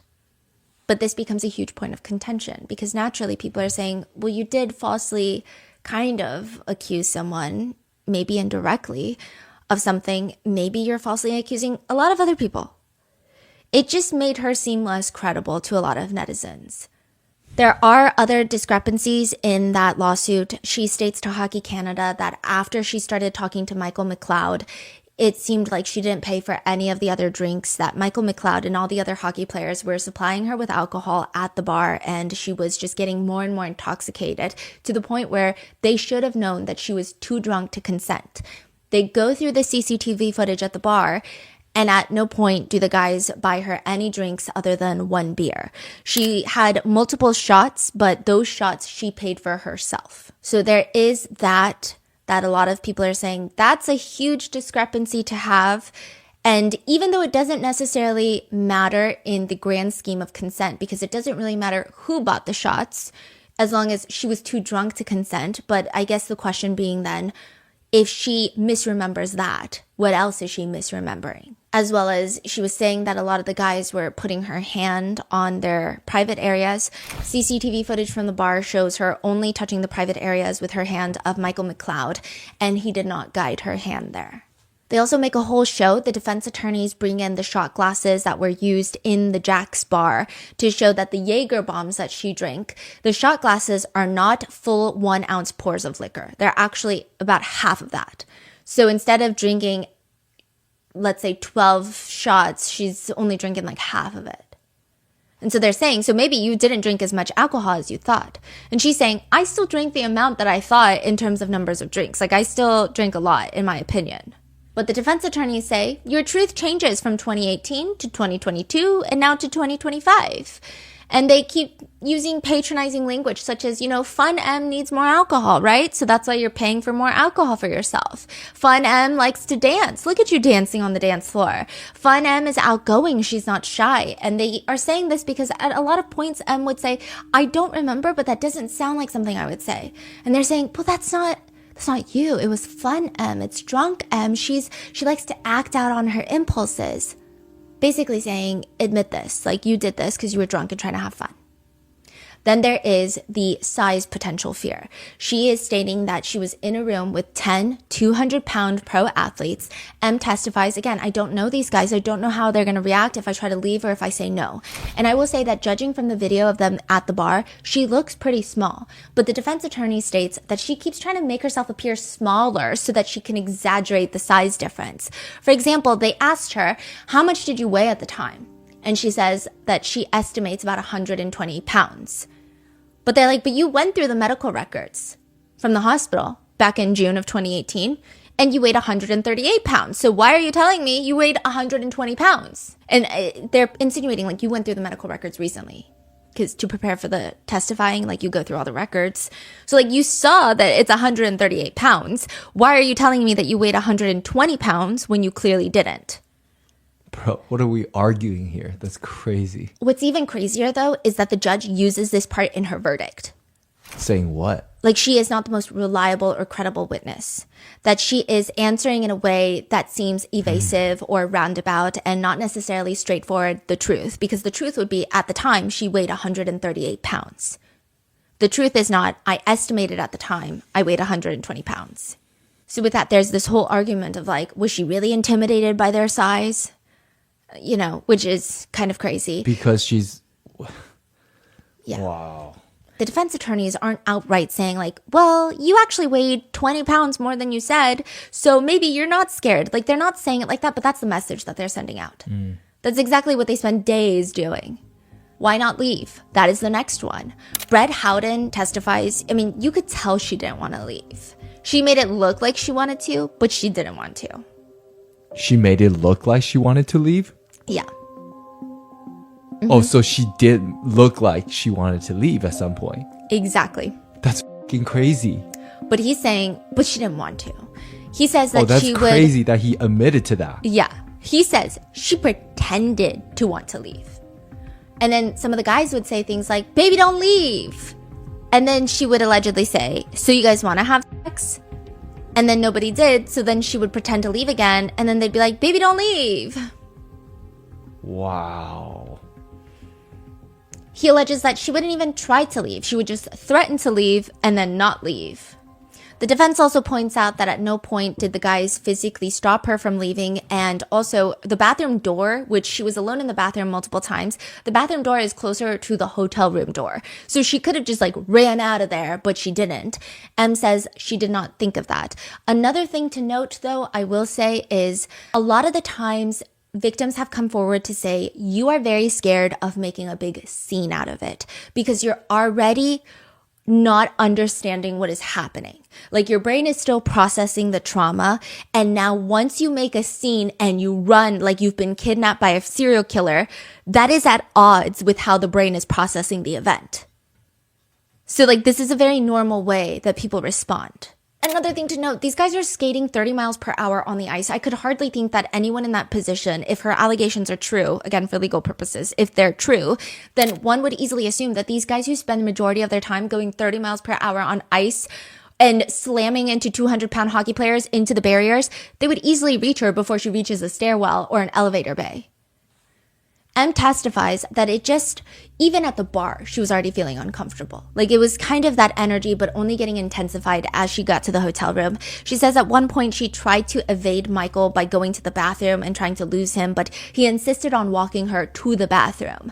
There is this huge argument about, she states that she tripped at one point in front of Michael and he saw her trip. So I guess the insinuation with the prosecutors are, see, he knew she was so intoxicated. He knew she was super drunk. But then CCTV footage shows that she never tripped in front of Michael. And she's saying, oh, maybe I misremembered. I do remember tripping. Maybe it was like inside the bathroom though. So she's saying at the bar, she just already kind of felt a little like it was hard to think straight, so she did go to the hotel. And again, she's saying, at this point, I'm still consenting.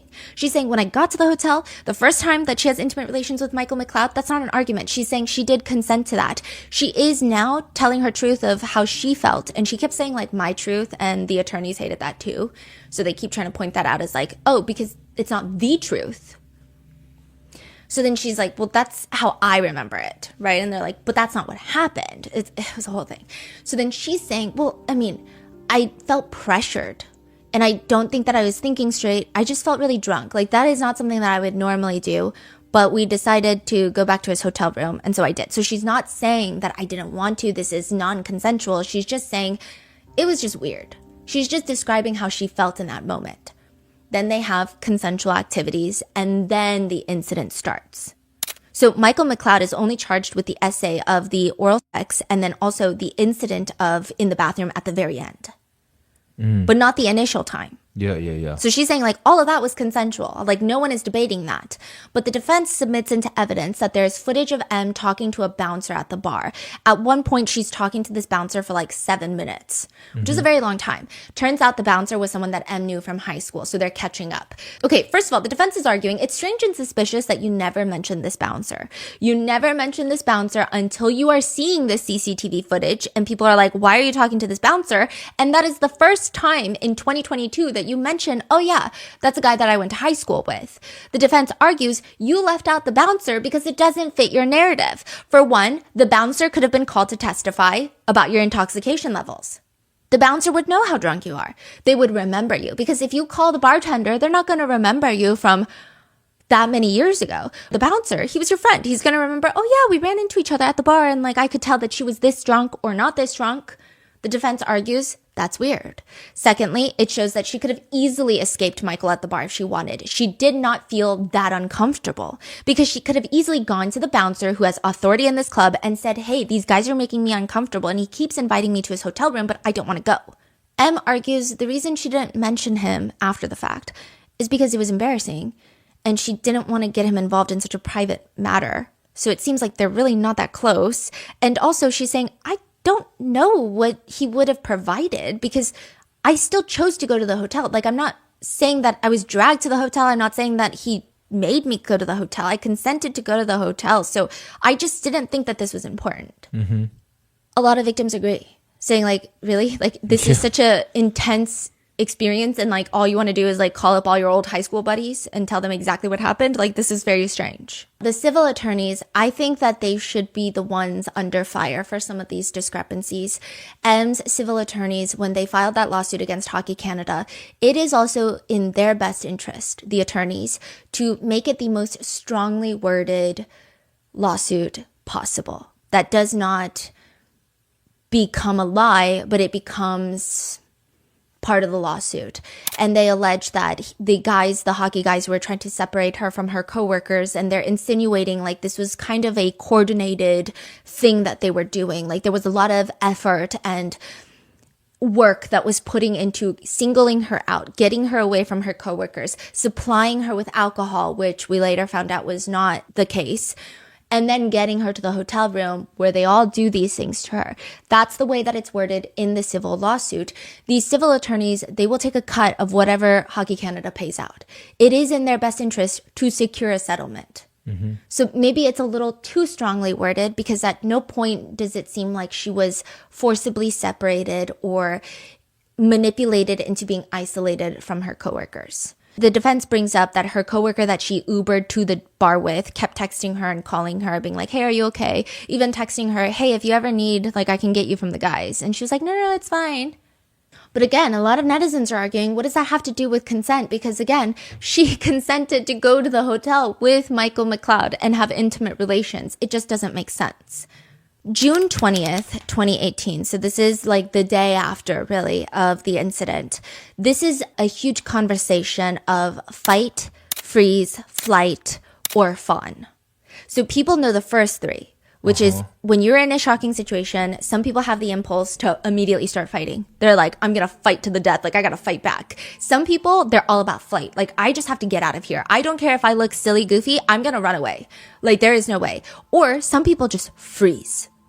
But then a lot of people don't really know the fourth one that a lot of advocates and a lot of survivors are trying to tell people, which is fawn. And I feel like this is one that a lot of girls resonate with, even myself, which is you do the best to keep the peace, to not escalate the situation, and to get out of there with everyone being happy, except yourself.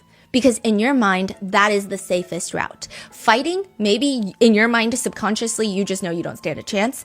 Fleeing, you feel like that would cause a bigger ordeal where they would try to retaliate or harm you even more. Freezing is maybe not what's happening. It's just fawning. You're trying your best to calm people down. You're trying your best to de-escalate the situation without outright saying, hey, I'm literally going to punch you in the face if you keep doing this. Mm-hmm. She is fawning a lot, and people say that these messages are evidence of that. Michael finds out that she has gone to the police with her mom and that Hockey Canada has been contacted by her mom's boyfriend. He looks for her Instagram and DMs her. Hi, can we talk? She responds, hey, yeah, sure, what's up? Can you call me? Text me first, please. Yeah, I just texted. Busy right now, though. I can't talk on the phone yet. How long? Can I call you around 1:40-ish today? I need to talk right now. Okay, sorry, give me like 10 minutes. All right, good now. Can I call? 1 sec. And then she changes her mind. Never mind, I really can't talk right now. I'm sorry. Did you go to the police after Sunday? Question mark? Question mark? Hello? I talked to my mom about it and she called, I think, but I told her not to. I don't want anything bad to come of it, so I told her to stop. I'm sorry, I didn't mean for this to happen. You said you were having fun? Question mark, question mark, question mark. I was really drunk. Didn't feel good about it at all after, but I'm not trying to get anyone in trouble. I know I was in the wrong too. I was okay with going home with you. It was everyone else afterwards that I wasn't expecting. I just felt like I was being made fun of and taken advantage of. He responds, I understand that you're embarrassed about what happened, but you need to talk to your mom right now and straighten things out with the police before this goes too far. This is a serious matter that she is misrepresenting and could have significant implications for a lot of people, including you. She doesn't respond, and he texts again. What can you do to make this go away? Yeah, I understand that. I'm not trying to push this any further. I'm sorry for any trouble it might have already caused. He responds, okay, so can you please figure out how to make this go away and contact the police? Okay. Can you call me once you've done that, please, and let me know what's happening? This needs to be done now before this goes any further. Please, have you done this? Question mark. Question mark. I'm at work. I'll deal with it as soon as I can. Okay, so you're putting an end to this, right? Yes. I appreciate that you're going to put an end to this. I know this must not be easy for you to have to call the police and say this was a mistake. Have you thought about what you're going to say to them? She doesn't respond. So Michael sends, hey, just wondering, what's happening? I told them I'm not going to pursue it any further and that it was a mistake. You should be good now, so hopefully nothing more comes of it. Sorry again for the misunderstanding. I appreciate you for telling the truth. Thank you. All the best. Okay, so this has been dissected 5 bajillion times on the internet, and by people and by survivors, by advocates, and also people who just hate M. This is another thing. A lot of discourse is around the fact of why, okay, if anyone hates false accusers, it's SA victims. Victims hate false accusers probably more than anybody else. But I don't know why a lot of men, specifically sportsmen, hate her with a passion. They act like they are about to get accused tomorrow. And a lot of victims and a lot of advocates and a lot of people are fighting back of, well, that's not the case because I mean, statistically, it's just not something that happens as frequently as a lot of these guys are saying it happens. And additionally, I mean, when you follow the rules of enthusiastic consent, it's just not something that happens. So this is, this is not a cut and dry situation. And if you read these messages, you can see that. So first of all, a lot of people are pointing out that Michael's messages are incredibly assertive. It comes off as someone where they know what they want and they're very aggressive at getting it. And I'm not saying aggressive in the sense of like that is how he must have been sexually, but he is very firm. He is texting her nonstop. He's telling her exactly what he wants her to do. He is not being shy about it. And she, on the other hand, seems like she's nervous. In fact, the detective testifies that she was going back and forth like 8 times about whether she wanted to pursue charges or not. Like she kept changing her mind. Wow. She kept saying things like, I want them to know what they did. And like, I don't want this to happen to another girl. But also at the same time, like, I don't want them to get in so much trouble. Like she was just dealing with a lot. And then at some points, she does testify later that she felt like part of it was her fault. Like she brought it upon herself that she even went to that hotel. But here's what's interesting about this. Why not in the DMs did he not just say, hey, so you're actually crazy because you're the one that begged everyone to have sex with you and then you went to the police? Yeah. No one would have been mad. I feel like that's anybody's reaction if that's what happened. That would be my reaction. That would be anybody's reaction. Yeah. Like, exactly. Are you insane? Like, you literally were begging people, and then now you go to the police and accuse us? Like, that's crazy. You are crazy. Yeah. But no, he says, you said you were having fun? Question mark, question mark, question mark? She also states, okay, a lot of people were saying, I didn't feel good about it at all after. A lot of people who support the accused are using this statement and they're saying, see, just because you consent but then feel shitty and ashamed for what you did afterwards does not mean that it was non-consensual. I don't know if we can like nitpick every single word that everybody uses. It's just weird. And she also does state, I'm not trying to get anyone in trouble. I know I was in the wrong too. So a lot of people are saying, see, she knows that it was consensual. She knows she shouldn't have done this. Like she feels gross about it afterwards. But a lot of people are saying it's just her processing the shame. Yeah. And again, she texts him, I was okay with going home with you. It was everyone else afterwards that I wasn't expecting. He does not refute this in the DM. He does not say, what do you mean? I texted them to come in the group chat because you told me to. Which is what he tells the police. Why would he not say that in the DM? She says, I wasn't expecting And then she says, I just felt like I was being made fun of and taken advantage of. Now, a lot of people who support the accused say being made fun of while you're having intimate relations and being degraded does not mean that it was non-consensual. Yeah, because she's not processing. She's not processing, and she's clearly not the person that will go to him and say, hey, you essayed me. You guys essayed me. Yeah. She's not going to say that. Look at the way that she's like avoiding the topic. She's avoiding calling him. She's avoiding like everything at this point. And the fact that this sentence is crazy. This is a serious matter your mother is misrepresenting and could have significant implications for a lot of people, guilting her, including you. He says, including you. That was crazy, yeah. Is that not like a threat? That's a threat, yeah. Like, what would these serious implications be if she's telling the truth? He says, what can you do to make this go away? She's apologizing for the trouble that she's caused. Like, it just, again, feels like textbook someone who is fawning. Like someone who's just trying to avoid and not be confrontational and just try to make everyone happy because they believe that is the safest exit out of this situation. And you might not agree with that just on a personal level. Like, I know there are a lot of people, like, I'm very non-confrontational, and there has been friction in my life of people being like, well, you should just voice it when you're not comfortable. I think it's just like a personality difference. And whether you agree with that's how someone should live their life does not refute the fact that this is something that happens. Yeah, yeah. And the fact that, most of these people, they know exactly what they're doing. Yeah. They're not... M says with all these messages, she testifies she just wanted to avoid the confrontation as much as possible. Her ultimate goal was to keep everybody happy, which is exactly what happened in the hotel room because she was very scared. She was very fearful. She didn't feel like she could say no. And so she just did everything to get out of there. And the safest way she thought that was to do what they told her to do. Like once they're satisfied or happy or content, like she could just leave because they won't want anything more from her versus like running away or fighting. Other netizens are just saying, think about it like this.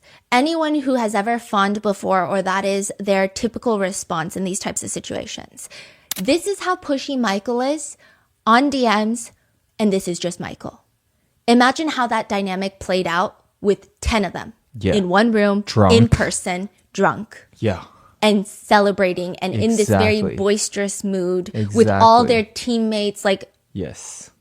This is just one person in the DMs. Yeah. The defense also pulls up other chat logs. When M is seen in the hotel CCTV footage leaving, she's on the phone. M testified that she had called her best friend and she was crying for just emotional support. She says in that moment she was feeling overwhelming feelings of shame, mainly, like embarrassment. She wasn't calling her saying like I was essayed because in that moment she just felt shame. Like that was the overwhelming feeling, which again, not dissimilar to like every other victim's experience. They're saying like, this is not unique. This is a normal thing. She cries all the way home in the Uber. And she does acknowledge that as she's crying, she is telling her friend, like, I thought this guy was nice. Turns out he's a douchebag. So she's saying these things of why she's crying. Because her friend is like, you need to tell me what happened. Instead of saying, I was essayed, all these guys came in here and they all essayed me in a group. She says, I went home with this guy. I thought he was nice at the bar. He turned out to be a really big jerk. She mentions feeling intensely guilty for cheating on her boyfriend. She has a boyfriend at the time. This will be a whole thing. She does not mention gang essay or essay. M testifies at that moment it was because she didn't realize it was essay. I mean, she knew it was something not normal happened, but she couldn't put the word to the experience. And also, like, I don't know if she wanted to tell her friend everything. They hang up. M gets home. The next afternoon, her best friend texts her. And M is just reassuring her, like, I'm okay, girl. I think I was just being a little dramatic earlier, but I'm good. I'm still processing it, doing my best to try to be fine. Her best friend responds, you scared me. I'm sorry, I was just feeling really, really guilty and mad at myself for letting that happen. I just felt dirty and used after. The guy was such a jerk and he had all his friends in the room and it was just like a really bad situation. I shouldn't have put myself in that situation. The defense is just saying, you keep telling your friend it's because you feel ashamed, you feel embarrassed, and you feel guilty for cheating on your boyfriend. M testifies, yes, I said that because, quote, I didn't want to admit it was sexual assault. I didn't want to say those words because then it would be true. I didn't want to admit it was as bad as it was. I didn't want to think about it. The next day, M's coworker also texts her asking her if she got home okay, and then writing, you were having a blast with those guys. She responds, haha, yeah, they were funny, crying, laughing emoji. The defense is like, see, you loved it. She's testifying, I was ashamed. I was embarrassed. This is my coworker. This is not even a friend. She's like a new friend. I just started hanging out with her. I'm not going to tell her my life story and the worst night of my life over text message the next day. She said that I was just trying my best to make her seem like I was okay and that I was normal. A few days later, Em tells her best friend that her mom has gone to the police, and she says, pretty sure I was roofied, to be honest, and my mom is taking it hella seriously, contacting the police and shit. The group of guys are all high-up hockey players. Go figure, LMAO. She says, it's okay, I was just trying to downplay it and just forget it, but honestly, I'm pretty fucked up from it right now, so I don't know. Wow. So again, people are saying it's just very in line with how survivors are. Yeah. And again, even survivors are saying, do they wish the verdict was different? Yes. But do they understand why the verdict is the way it is? Yes. They're saying it's notoriously difficult to get essay convictions. They're not saying they don't think that she's lying. They think that she's telling the truth. It's not the verdict that's the main problem a lot of survivors feel with this. It's the way that she was allowed to be eviscerated on the stand by the defense attorneys for 7 days straight. It's the way that they pulled out every single shaming, victim shaming, rape myth out of the textbook that we thought we left in like 1999. They brought it back out in the good year of 2025 and whipped them all out back to back repeatedly when this is a very normal standard way that victims process the incident and then eventually heal. Like, this is insane.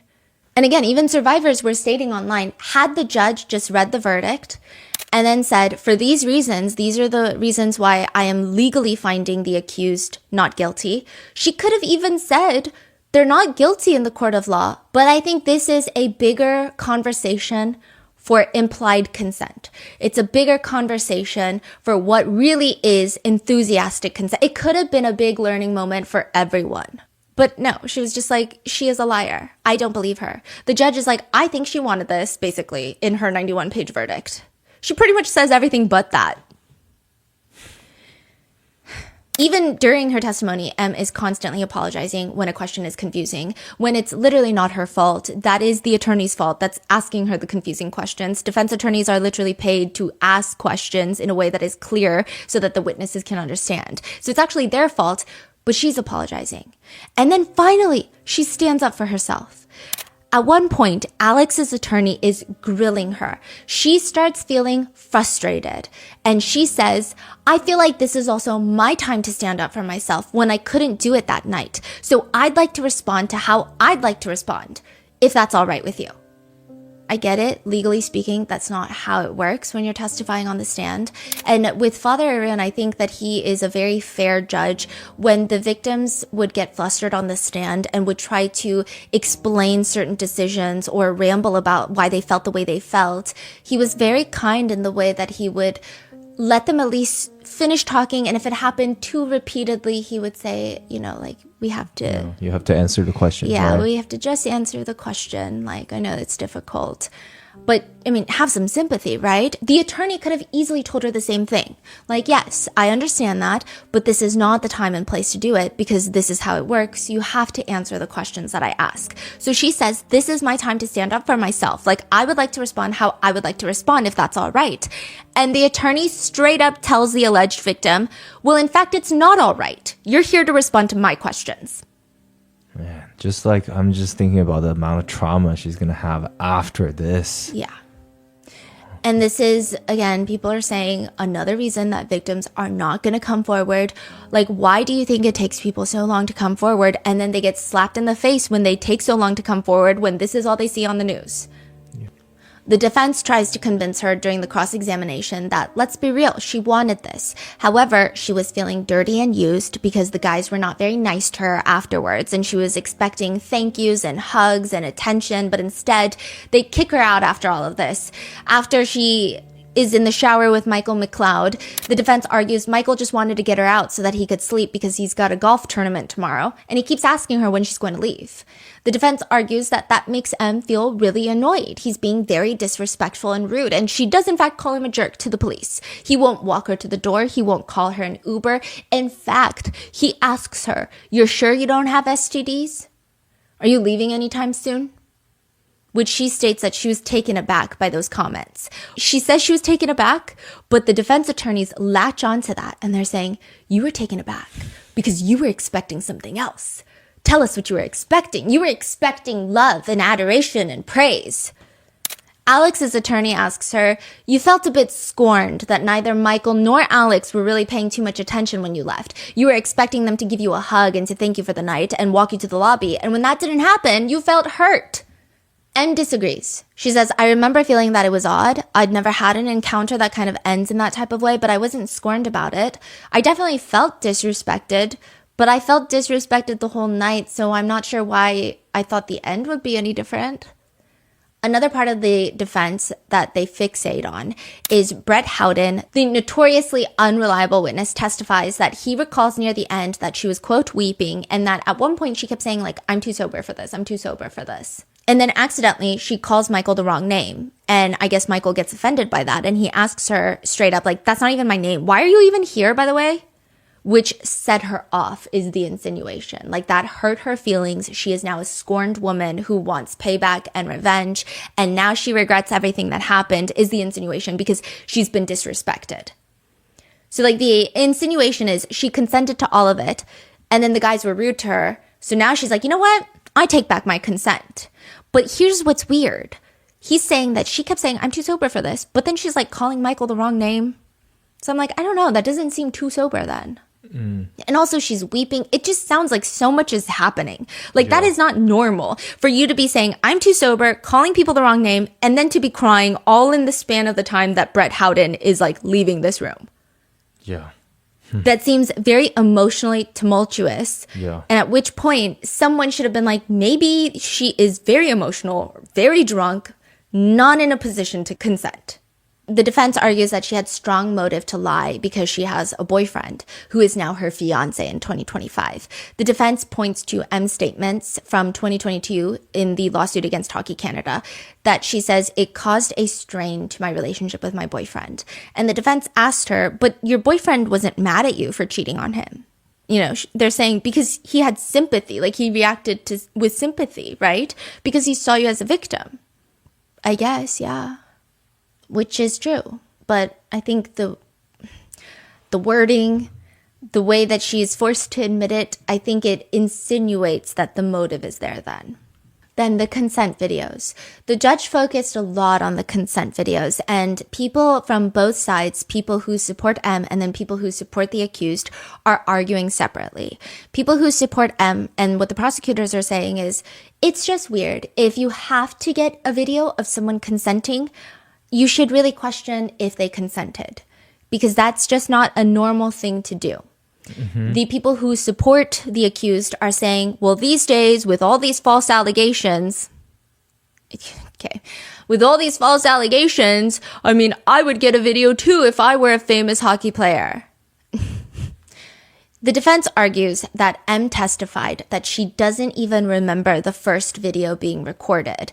She doesn't know if someone was recording her, so that means that she couldn't have been acting for the camera. And allegedly in this video, she is seen smiling. M argues, well, actually, like near the end of the video, you can see me wipe my eye with the back of my hand. I think that was when I was crying in the night. Which would make sense, like, if she's crying and then they're like, wait, we gotta get a video because she's already crying, so, like, maybe tomorrow morning she's gonna realize, like, I would imagine that logically kind of makes sense. And she's saying, I think it was near that time that I was crying, so I'm wiping my eyes, but I don't know. She looks at the video and says, I don't really look like myself. The judge does not believe that. The judge believes it looks like you're smiling, so you're smiling. You didn't know the camera was recording, so you're not acting for the camera. So that means that you're smiling when this is happening, basically. If M tries to bring up the fact that she believes she was wiping tears from her eyes, the judge is like, that is all speculation. But also, smiling equating to consent is also speculation.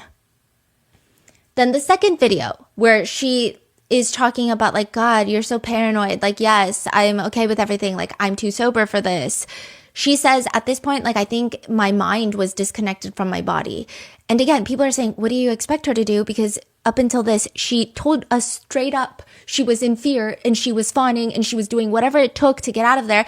And at this point, it sounds like, holy, you're so paranoid. It almost sounds like, again, theoretically speaking, in some logical situation, it would make sense if someone in the room is like, wait, are you sure? Are you sure? Are you sure you're consenting? Which again, if you have to ask, that's very strange already. I'm not saying it's illegal, but it's strange. And then to get the video, and then she's saying, holy, you're so paranoid, like I'm okay. Why would he be paranoid? I mean, unless he has videos of every other person that he's ever had intimate relations with consenting, then it's just weird. And at this point, these guys are not in the NHL. They're definitely not as established in their career. And I'm sure they're heavily career-oriented players. They're very successful in what they did, but it just doesn't make sense. I think people are saying, even if this is a thing that a lot of pro athletes do, which a lot of people on Reddit were saying they have had experiences, it might apply more to someone in the NBA, in the NFL, in the NHL, an A-list actor, insert the most famous singer you know. They might do that because they have PR training, media training. They have a whole team of attorneys who have already informed them of all the necessary ways to protect themselves. And they have this level of fame that most people cannot fathom. But these are 19 to 20-year-old junior league players. I don't know if they've gone through all this process of like, okay, now that you're making millions of dollars, you just want to protect yourself from any sort of accusations or lawsuits. It just is weird. It's very weird. Now, the detective testifies that even when they reopen this case, a lot of people online were saying, why is she just now coming forward? Which is already a crazy thing of like, why does it matter when she comes forward with it? But this is not even her coming forward. She actually came to the police very early on, like days after it happened. They closed the investigation in 2019. In 2022, she sues Hockey Canada, and this is supposed to be anonymous, but it gets leaked. They don't know who the plaintiff is. They don't know who M is, but they know that something has happened. The police decide that they're going to reopen the case. And the detective testifies on the stand. I mean, I felt pretty bad because it felt like I got the sense that I was opening up some wounds that she was trying to close. I think it was a bit overwhelming for her. Like she wasn't expecting this. So it just... Yeah, it's frustrating. And another frustrating part is there are a lot of statements that are being used against M. So when she was talking to the police in 2018 and then later in 2019, her lawsuit against Hockey Canada in 2022, what she said to the police in 2022, all of those are being brought up. Now, the players, the accused, their interviews, they're very brief interviews, like they dropped the ball. The London police did not really even go in with a full investigation. They were just like, we saw the consent videos and you didn't look that drunk, so we think you consented. They didn't ask hard questions for any of the accused, just nothing. They were just like asking a few questions of like, oh, so she was inviting people, like you guys had food. It's just the most bland thing ever. Like, sending over those messages? No, like I just told the guys I was getting food and there's a girl over. That's all I said to a few guys. At the same time, in 2018, Hockey Canada has opened up their investigation. But they are talking to the players, but they compel them to talk. The investigator that's working on this in Hockey Canada, she's an attorney, she was hired by them. She's a third-party firm, and she basically tells them, hey, Hockey Canada is not going to work with you guys unless you guys take this interview. So they come in and now they're almost being forced to take this interview, whereas the police cannot force them to take any interview. You can just say, I'm going to lawyer up. I'm not going to talk to you. Whereas in this situation, she's almost forcing them to talk. They come in with the assumption and the agreement that, hey, you cannot record, you cannot audio record this, you can only take notes. So she does take a ton of notes. And this is not allowed into evidence. Because at that point, she already knew that the London police were going to subpoena her records, that they were going to get a warrant for all of her notes. And what's the problem with that? They're saying it's highly prejudicial and it could be considered coercion because at this point, the players were cornered into talking to the investigator, which the police could not make them do that. The investigator knew that there would be a potential warrant out for all of her notes. And so it just seems like they were being compelled to do something that could infringe on their rights. So whereas M, she's got the police statements, the Hockey Canada lawsuit, the Hockey Canada conversations, more police statements, all being compared to her timeline, to bar footage, to everything, and then her testimony, there's going to be a lot more opportunity to find inconsistencies because that's just what happens. The guys, however, have less material that's allowed into evidence. They've got the group chats, yeah. They've got the initial police brief interviews, but all the Hockey Canada stuff is not allowed. So there's not even that much cross comparison because that's how they get you. They impeach you on like, well, 2 years ago you said this and now you're saying this. They're catching you in a lie. But even with the limited information, the guys are still caught lying. For example, Alex says he never saw anyone smack M on the butt. Then later he says, you know what? I did see Dylan Dubé smack her on the butt. Alex is confronted about that discrepancy and he just states he was nervous, overwhelmed, and didn't want to throw Dylan Dubé under the bus, but he wanted to correct the record that he did see Dylan Dubé smack her on the butt.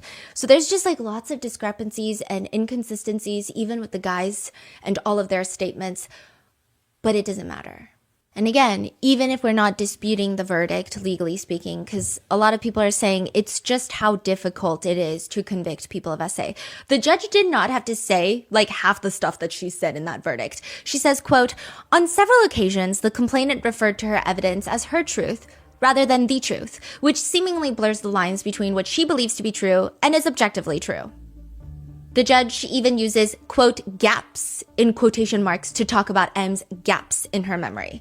The judge says another way that the complainant apparently filled in gaps in her memory with assumptions is the manner in which she answered questions. For example, she would say, I feel that as she would speculate, as opposed to remembering or knowing the answer to the question. This reflects an uncertainty of her memory.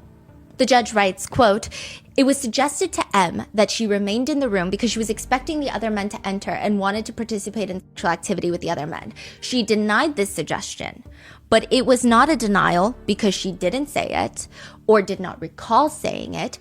M testified that it doesn't sound like something I would say. Okay. And that the judge is like, that's not a denial. That's not a no. Yeah. How a person behaves when they are clear-headed and sober may not be the way a person behaves when they are disinhibited after consuming alcohol. On the basis of all the evidence, I find as a fact that the complainant did express that she wanted to engage in sexual activity with the men by saying things like, is someone going to fuck me? And by self-pleasuring.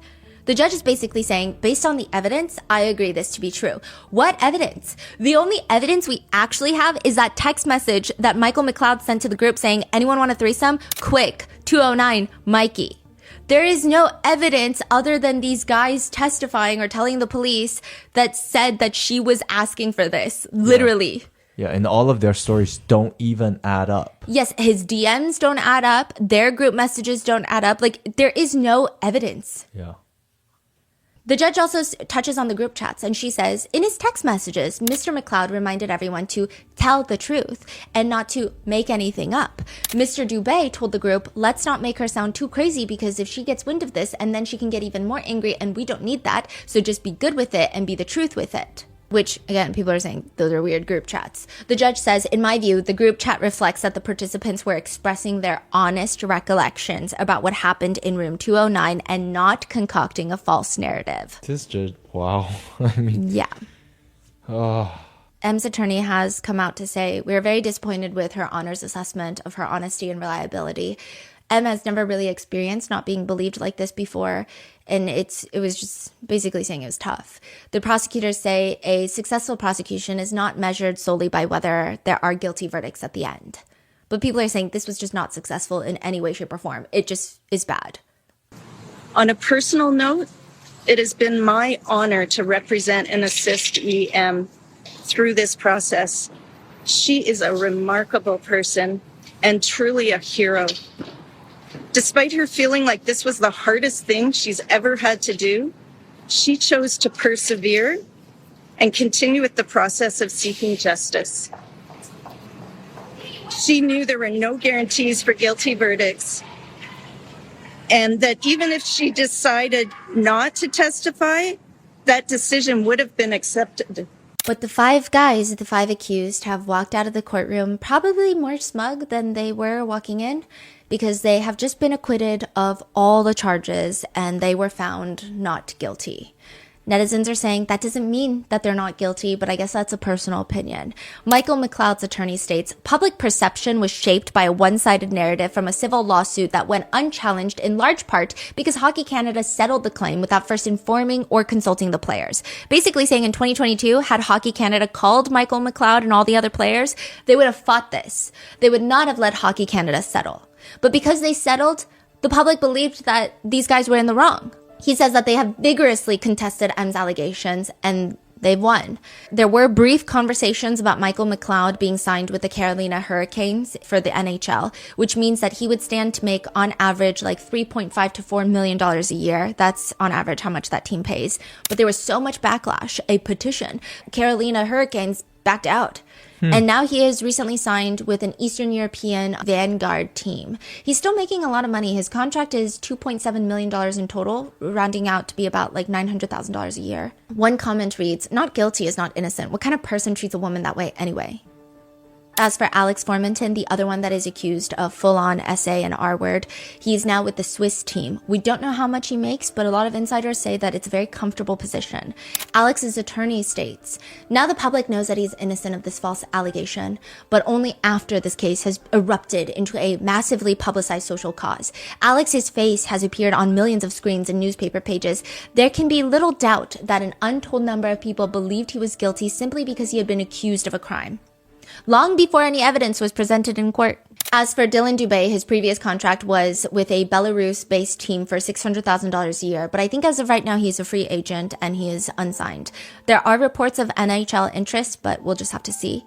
Cal Foote, the one who did the splits, his attorney states, at the start of this trial, Cal Foote walked into the courthouse an innocent man, and he walks out today exactly that.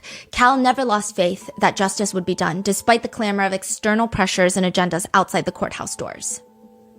Carter Hart, probably the more popular of the 5 accused. He's the one with the attorney that a separate victim is just so traumatized by, Megan Savard. But Carter Hart's attorney says, almost every single feature of the evidence that the judge identified today as fatal flaws for the Crown has been known to the prosecutors and to the police from 2018. Today's outcome was not just predictable, it was predicted. A lot of comments say she thought she ate with that one. He has recently signed, like a few days ago, a 2-year, $4 million contract with the Las Vegas Knights, Golden Knights. Oh. People are upset. He's in America. Yes, he is the only one that is re-signed with a team inside the NHL. And people are rightfully pissed off. He says it's been a long road to get back to this point, to get back to playing the game of hockey, a game that I love, and I've been out of the game for 1.5 years now. I've learned a lot. I've grown a lot. I'm just excited to move forward. A lot of people have been saying positive things about Carter Hart, primarily because he was the only defendant to testify. So some people think it could be possible that maybe some of the accused in their minds are guilty, some of them are not. But I will say it also depends on who's their favorite player. Seems to be a huge part of the reasoning. And a lot of people are against any of them getting signed with the NHL, saying things like they shouldn't even be walking the streets as free men, let alone taking a spot from another player. Others are commenting, or just like, hear me out. I don't know. Just don't sign rapists. Like, this is absolutely abhorrent and everything that is wrong with sports. And other people are commenting, what's even worse about this is they're not even the greatest hockey players. Like, you really don't have to sign them. Like, your team is not losing out by not having this one talented player. Like, there's so many talented players. Like, you get nothing. It's almost like, it doesn't even make sense at this point. It's almost like you're doing this to spit in people's faces. But others firmly disagree, saying they are acquitted. Why are we treating them like criminals? Why should their whole lives be ruined when that is exactly how the justice system works? They were proven innocent in the court of law, and people still want to treat them like they were guilty. Like, people are saying it doesn't make sense. So there's a lot of debates. Others are commenting like, what's the issue? You guys believe that there aren't girls who are actually down for all this stuff? They try to save themselves and their reputation later by falsely accusing the guys with the things that they wanted to do. Like, come on, give me a break. I think there's a fine line. I think the ones that say that they should be able to live on with their lives and their careers and have an NHL contract, those are people that are definitely in support of the 5 accused, but their argument lies on the fact of they were found innocent in the court of law. Once we start making up our own rules outside of that, that's where we get into very slippery slope territory, where now it's just getting bad. Like, they had been acquitted. You don't have to like them, but they should be able to live their lives. Because they were not found guilty. But then you have the other side of supporters that are like, no, that girl is a liar. She wanted this. She was asking for it. This was her dream. And a lot of people are just saying like, dude, because a lot of them are guys, just say you want to bang some ice hockey bros. Like, you don't have to put it on women. Like, you can just say that. A lot of people are also saying like, what is it about sports that brings out guys to defend other guys to the death? These guys don't know you, and they'll probably make fun of you if they met you at a bar. Others are just commenting, that consent video is more like a hostage video. Others are also commenting that even the judge allowing those consent videos into the evidence is just like a dangerous precedent that she's setting. And ultimately, M's attorney states, when a person summons the courage to disclose their story, the worst possible outcome is to feel disbelieved. It's a gutting experience that no one deserves. That's why today's verdict is so devastating. M did everything in her power to recount her experience honestly and to the best of her ability. She agreed to do everything asked by her by the criminal justice system, and yet it was not enough. And that is where I leave you with today's case. What are your thoughts? I think there's 4 groups of people who support M to the very end, and they say that verdict should have been different and that these men deserve to rot in prison and preferably in hell. Then you have a second group that say, legally speaking, they can understand why the verdict happened the way it did. That is not a reflection of M. That is not a reflection of her credibility, but rather the police, the prosecutors, the court system, the law. And then you have some people that are saying, at the end of the day, what happened was the guys have been acquitted, so we all need to move on. And then you've got the other end of the spectrum that are like, we need to just like burn women at the stake just in case they're going to falsely accuse me, random Joe from Nebraska, of doing something. What are your thoughts? Let me know in the comments, and be safe. I will see you in the next one.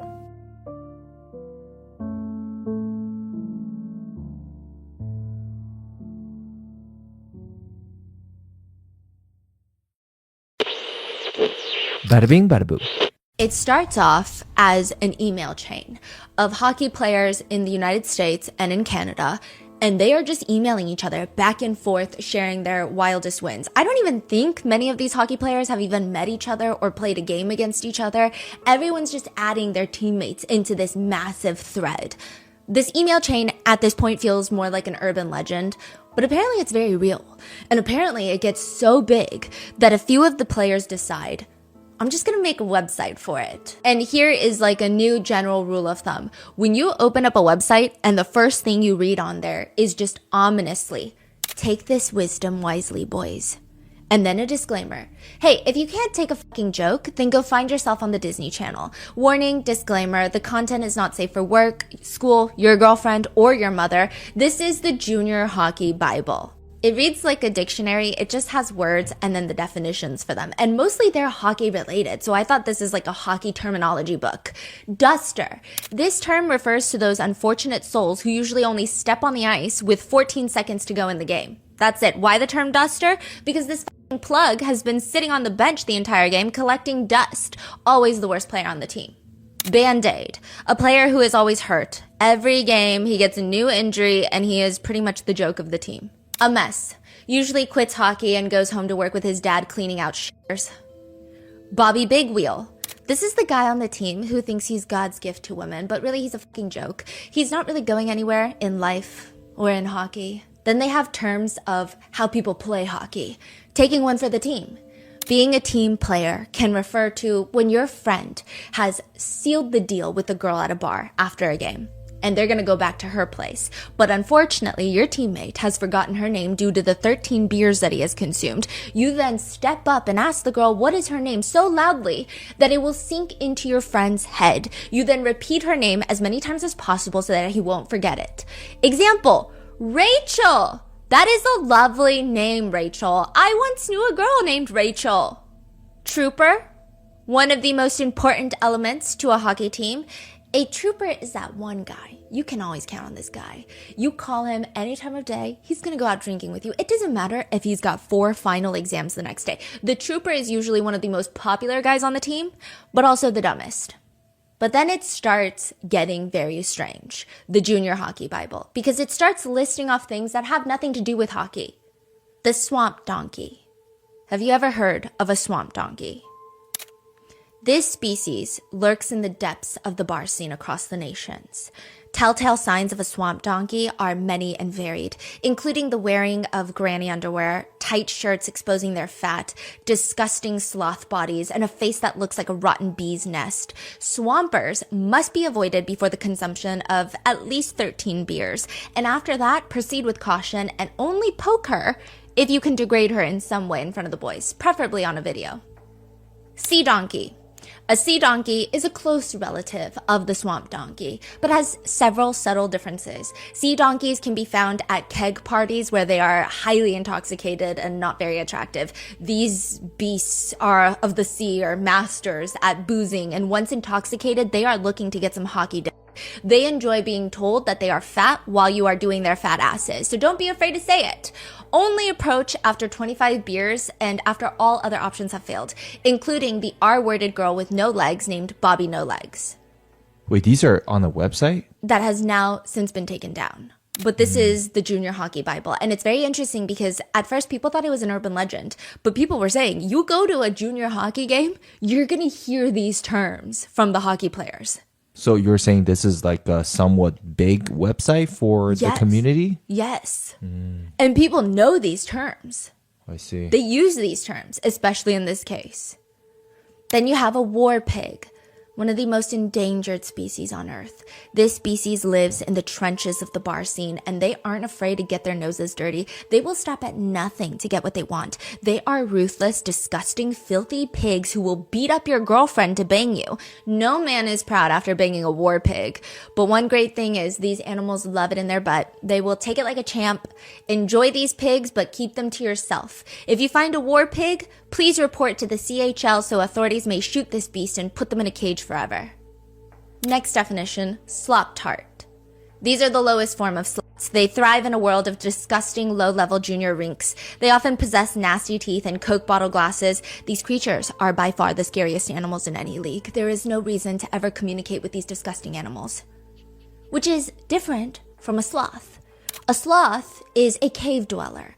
They wear a lot of makeup to give the sloth-like appearance. They can grow to be as big as 700 pounds, but interestingly enough, these gentle creatures never get taller than 4 feet high. This unbalanced body is what shapes them into the slothy slut that they are. They are not capable of banging, but can give decent gummers. Sloths are like scooters. They are fun to ride until the boys see you on one.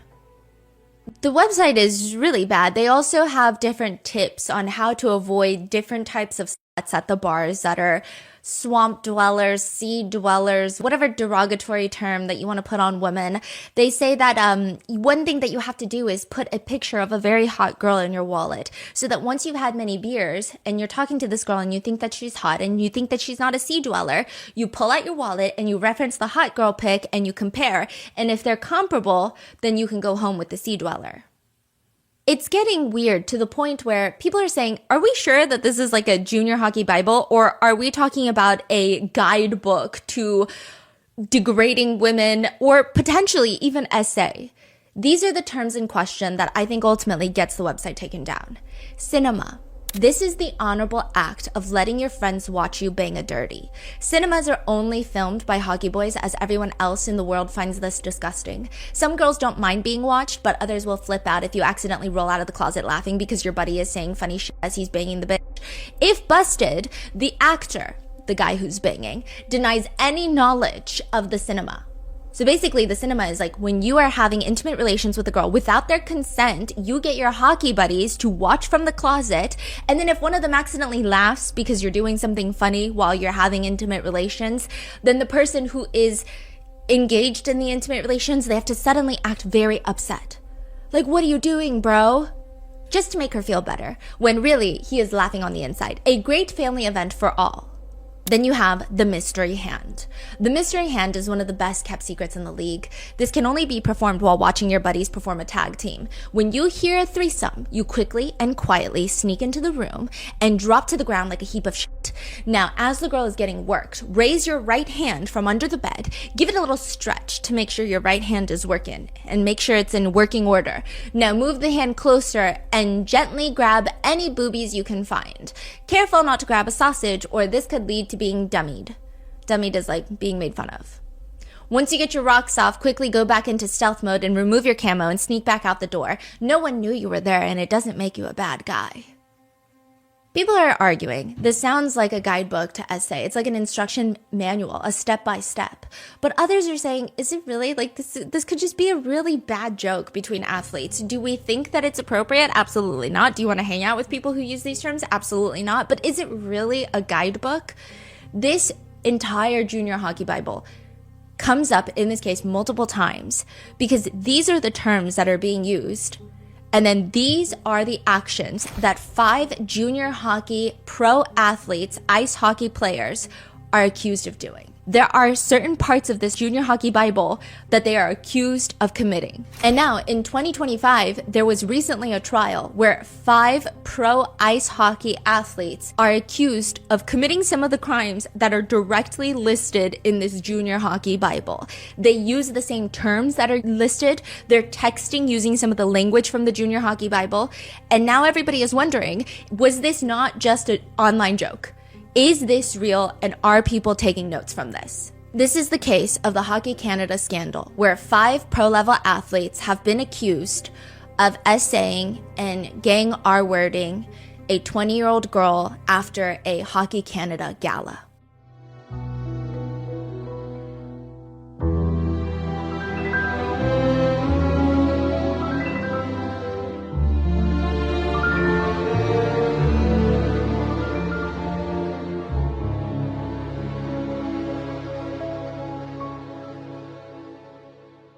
We would like to thank today's sponsors who have made it possible for Rotten Mango to support the Ontario Coalition of Rape Crisis Centers. It's a network of SA centers in Ontario that offer information and support services to survivors of violence, including harassment, human trafficking, childhood sexual abuse, and incest.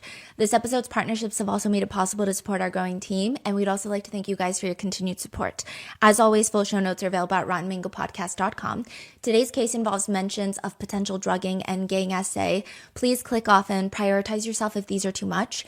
One big disclaimer before we get started, I want to be very clear that ultimately, in the eyes of Canadian law, these men were acquitted of their charges. Separately and totally unrelated, I want to note that there are cases like O.J. Simpson and Sean Diddy Combs where they too have been acquitted of some, if not of all, of their charges. And my point being with that is healthy suspicion is not illegal. Having a personal opinion on someone's morality or how you think a case should have played out in the court system is not illegal, nor is it defamatory.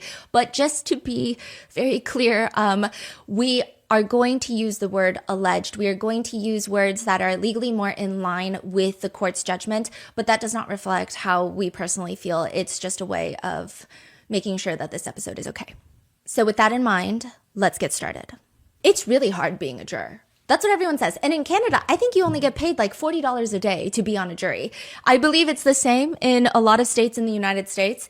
And it's just very stressful, especially if you are a juror on one of the most high-profile cases in Ontario history in recent years, which is the Hockey Canada pro athlete essay scandal. The gang R-wording of a 20-year-old woman, an anonymous victim, who has come forward and said that these 5 multi-millionaire ice hockey players known in the ice hockey world essayed her back in 2018. It's going to be very difficult to be a juror on that panel. And that is the very first day one of the jurors walks in and they state to the judge, something very strange has happened.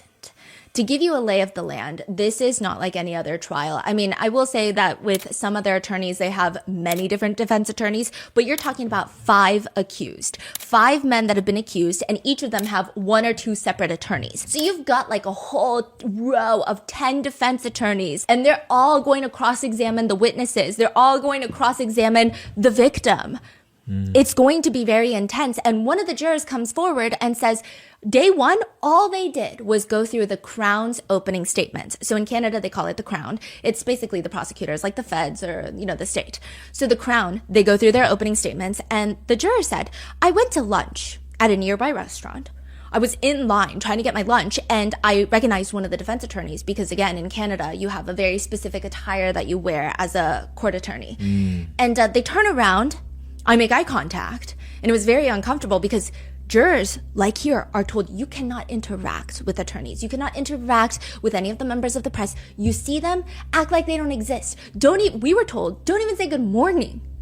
Don't even acknowledge a good morning. Don't say good morning. Don't even say sorry if you accidentally bump into them in the elevator. Like, do not interact with them, period. No words, because you don't want anyone to think you're saying something. So don't even say anything. Don't look at them, nothing. And so she's saying it was weird because she looked at me. The defense attorney straight up looks me in the eye, and she mentions along the lines of, that was a lot of head nodding we saw and a lot of head shaking.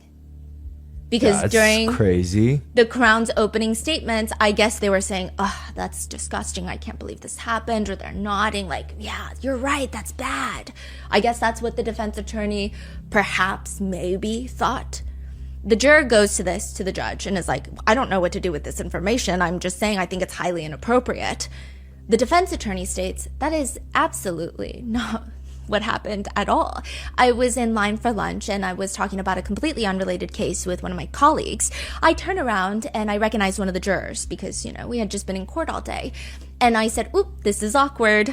And then I turned around and that was the extent of our conversation. In absolutely no world would I jeopardize my license to practice just so that I could make a comment such as that was a lot of head nodding. They basically deny that this happened. And the jurors on day one are dismissed. All of them dismissed after jury selection. Yes, they go through jury selection all over again. Thankfully, it was just day one, so it was just the Crown's opening statements. But it gets so suspicious. The second panel of jurors come in, and all of these jurors are predominantly women because when you have a high-profile essay case, that's what's going to happen. You're going to need a lot of women on that panel. You're going to need a lot of women in that jury box for people to feel like maybe this is not rigged. Maybe we can believe in the justice system. And so they've got majority women on the second jury. I believe this first jury were 11 women and 3 men. Wow. Yeah, the second one was a little bit more balanced, but still majority women. But one of them comes up, and this is after the victim. Her initials are EM. There's a publication ban. She is an anonymous victim, but I feel like EM is a lot. Maybe I'll call her like Emmy. I don't even know her name, but just M, right? So M, she is on the stand, and she is testifying through a Zoom call. And it's very interesting the way that they do it. So when she sees the camera, everyone is blurred. So she can only see the attorney asking her questions. She cannot see the accused. So that was very nice. But she testifies for 2 days. And this is the prosecutor. They're guiding her through her testimony. And then her cross-examination lasts 7 days. Typically, that is unheard of. You want to keep the cross-examination similar to the actual testimony. Otherwise, it's like, what are we doing? And this 7-day cross-examination is like the most victim-blaming cross-examination that people have said have taken place in the year of 2025. It was absolutely ridiculous to the point where a lot of members of the press in that courtroom have stated it seemed like the jurors were not enjoying it. It seemed like they thought it was overkill. You might have made some points, but now you're just beating a dead horse. Now you're just traumatizing people. Like, this is not humane. At the end of the victim's 9-day testimony, one of the jurors sends in a note to the judge, and it reads, every day when we enter the courtroom, Alex Formentons, one of the accused, 2 attorneys, they observe us. And these are the same attorneys that were accused of being in the lunch line and saying that was a lot of head nodding. Same attorneys. Every day they observe us, whisper to each other, and turn to each other and laugh as if they're discussing our appearance. We think that this is highly unprofessional and unacceptable. After 4 weeks, the second jury is dismissed.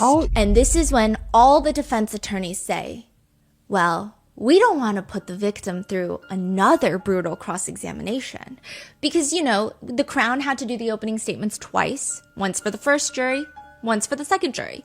But the victim, she testified for 9 days. But if we get a whole new jury in here, she's going to have to go through all of that all over again. Because they can't just watch pre-recordings. They can't just watch or read the transcripts. She has to testify. So why don't we just have the judge decide the verdict? During the Diddy's trial, similar situation kind of happened, right? Like Diddy was head nodding, this and that. But judge almost threw the book at them, saying, you better stop that right now. Yes. Otherwise, your right's going to be taken away. But this one, it's the opposite. The judge is punishing the jury. The jury and the victim. Yes. The judge is saying that her hands were tied because at this point, the defense attorneys are arguing that there is so much negative bias against the defense attorneys that it could reflect into how they are handling the case. The defense attorneys decide, we want the judge to handle this case. The defense attorneys say, you know what? We don't want to put the victim through that again. Yeah. We're going to do this with just the judge. And this is very important because a lot of people think, they speculate, this is their personal opinion, that this was all planned. This becomes one of the biggest cases in Canada, and everyone is protesting this trial. People are outside the trial with signs, justice for women. There are people protesting Hockey Canada, the entire organization. There are people, ice hockey fans, who stop watching ice hockey because of this trial. And they think that the panel of citizens are too understanding of sexual trauma. They might be too... Can you explain, if anyone who doesn't understand, like the difference between jury trial and just... Yes. Okay. So a jury trial is you are being judged amongst what you would say your peers. You get a group of people that are selected by both the Crown, the prosecutors, and the defense attorneys. They have to agree on the select people, and they will have a unanimous verdict at the end, whether you are guilty or not guilty. Now, these people are not attorneys. These people are not judges. So there is a lot of emotional bias that goes into play. They're told not to have emotional bias. They're told to look at the evidence. But at the same time, they're human. So they're going to have a lot of emotional bias. There's people outside this courthouse protesting Hockey Canada, protesting ice hockey, protesting these athletes. And so they say, it's not because we don't want a jury. In fact, our clients are so disappointed that they're not going to be judged by a panel of their peers. But it's just, we don't want to put the victim through that again. So we want just the judge to decide the verdict. It is their right, technically. Right. And usually people don't want that. No, because judges are typically letter of the law. And you're not going to have, judges, it really depends on people don't like it. They want a jury trial. Yeah, they want a jury trial. In this case, they believe it's better for them. Yes, and this judge at the end will release a 5-hour verdict, 91-page verdict of the most scathing comments anyone has heard about an SA victim in recent time. But this case goes back to 2018. The accused are now like 27, 28, 29. But back when this happened in 2018, they were 19 and 20 years old. And they were part of a junior hockey league. Junior hockey is like 19, 20. This is before you hit NHL. NHL being National Hockey League. That would be like the NBA, the NFL. Before you hit that league, you're in the junior leagues. And this team in Ontario, Canada had just won the World Championship. These are like the best 19, 20-year-olds on ice hockey. Like, playing on ice in the entire globe. They're on a high. This entire win is setting them up for success. The way that they won, the team captain, Dylan Dubé, he says there was 2 minutes left on the clock. It was overtime. They were going up against the Swedes. The Sweden team, known for being cutthroat. They're good. But the problem is they get upset when things aren't going their way. The Swedes get flustered, okay? That team specifically. So they get very angsty, and that's when you need to hit them hard. And so they got 2 minutes left. Dylan Dubé, who is one of the accused, he says, right when I was saying to my teammates, like, we got 2 minutes left on the clock, whoever makes the next shot is winning the world and that is when they freaking score, and they just go crazy. This game specifically was very amped up. It was very hyped. The way that the entire rink was set up, the stadium was set up, the Swedish team, they didn't have a private exit, which they try to do. And so there was a lot of drama of them even exiting after losing the game, where all the Canadians are yelling at them, making fun of them, because, that's like the ice hockey spirit. This game specifically, the goaltender, which is basically the goalkeeper. You know how ice hockey works, right? Not really. It's like soccer, but on ice with sticks and pucks. Anyone who watches ice hockey is going to be very infuriated by that type of analogy. But I just want to say, as someone who is not capable of playing any sports because I am so incompetent with my mobility and my coordination skills, it's just the best way to explain it. It's like soccer on ice, you're skating high speed, but it's also an element of football because you can slam into the other players. You can you're not tackling them to the ground, but you can slam into them so that they get out of your way. It's a very high physical contact sport and it's very dangerous. But the goaltender who's standing in front of the goal, making sure that the pucks don't go into the goal, because that's how you score points, he ends up stopping 35 pucks that game. He prevents 35. 35. Yeah, which and is it's very impressive. Very difficult. And he says after the giant win, it was one of the best days of my life, like the best day ever. Yeah, it was probably one of the best days of my life. Very quickly after that, Hockey Canada, which is the Canada's biggest hockey organization other than the NHL. They oversee from baby hockey all the way up to the NHL. If you're playing the junior league in Canada, you have interactions with Hockey Canada. If you're a good player. All the like boy recruitment centers of like 5-year-olds learning to play hockey, that's usually done by Hockey Canada. You're going to have major league players that are going to come in through Hockey Canada to train these boys, and then they grow up to become, and I say boys because they're like 5. I'm not talking about these 19-year-old boys. I'm talking like 5-year-old boys, right? And every single year they have the Hockey Canada Gala. And all of the Hockey Canadian players are invited to this massive place where they have all these different award ceremonies and they have MVP of the year. They do all of that stuff and they have a golf tournament. And that is exactly what takes place in 2018 in London, Ontario, Canada. Some people thought it was happening in London.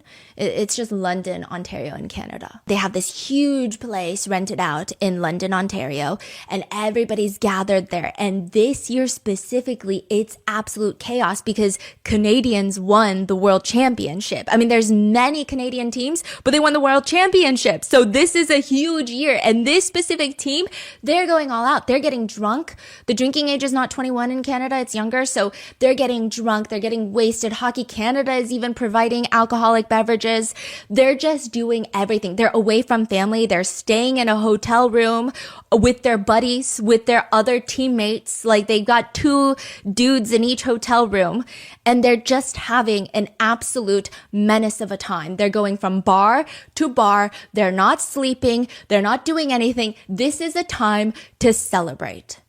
And it's at Jack's Bar during this entire gala. So after the gala and Hockey Canada's organized events, the guys decide that they're going to go out to the bars and just get wasted. The next day, all they have is a golf tournament. So a lot of them, they brought their golf clubs and that's in the hotel room. This is important later. But they're just going to go to Jack's Bar, get completely wasted. They're probably going to go out there and tell every girl at the bar that they just won the world championship for ice hockey. Another little piece of context, maybe in America, if you're not from the colder states, if you're like from the South or California, you're like, why would I care if some dude comes up to me and is like, I just won the world championship for ice hockey, right? Ice hockey in Canada, that is their sport. That's like the NFL, the NBA for us. It's huge, it's major. And so they're probably doing all of that. And that is where Em is.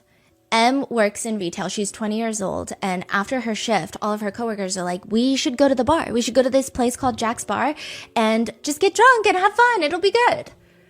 Em goes home. She gets ready and she drinks some seltzers, hard seltzers, like a White Claw. I don't think it was specifically White Claw, but hard seltzers. She gets ready, Ubers to the bar, and she is talking to one of her coworkers that she is just now kind of becoming friends with. They're not really super friendly, like they're not coworker best friends in the sense of they're telling each other everything. It's still awkward. She still feels a little bit uncomfortable. So she's just trying to get drunk at the bar because it makes her socially a little bit more open. And as she's drinking, she says this old guy approaches her. It's very vague. I think that he was just a little bit older. I don't think she's talking about like a 60-year-old man, telling her, hey, you should talk to this guy over here. His name is Michael McLeod. He just won the world championship for the Junior League Ice Hockey World Championship, like the world. He's just a really good guy. Like, just make sure you take care of him. And she says, I think that this guy was just trying to make Mikey sound like a really good person and make it seem like it was someone I felt like I should pursue that night. I don't know, like made it seem like Mikey was someone that you wanted to be around.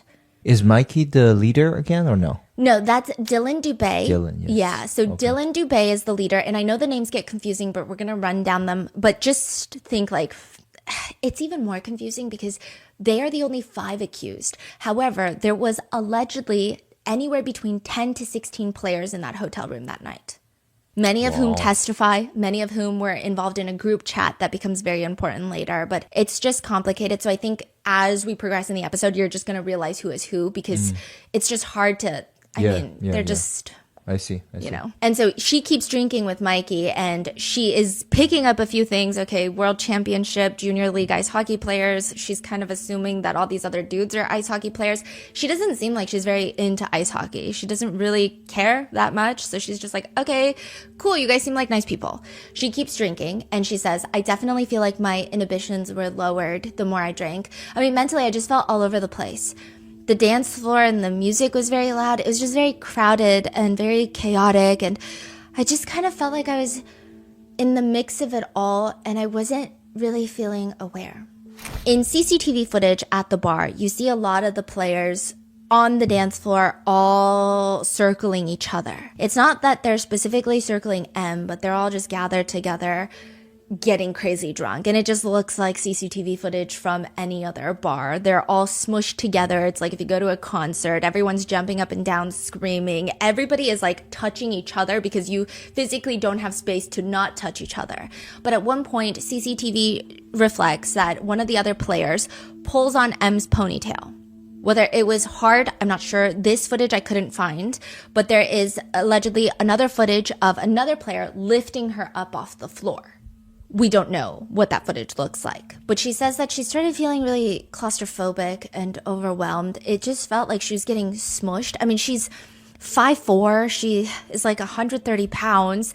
And these are 6 feet tall, 200-pound hockey players. They're huge. She's getting overwhelmed. She's getting smushed by a bunch of guys on the dance floor. She remembers that some of the guys would move her hand towards their private areas over their pants. And she says, I did feel a little bit off again, but with just how drunk I was trying not to think anything of it, and I was just going along with it. There's a video that Michael McLeod, who is the main person that she's talking to.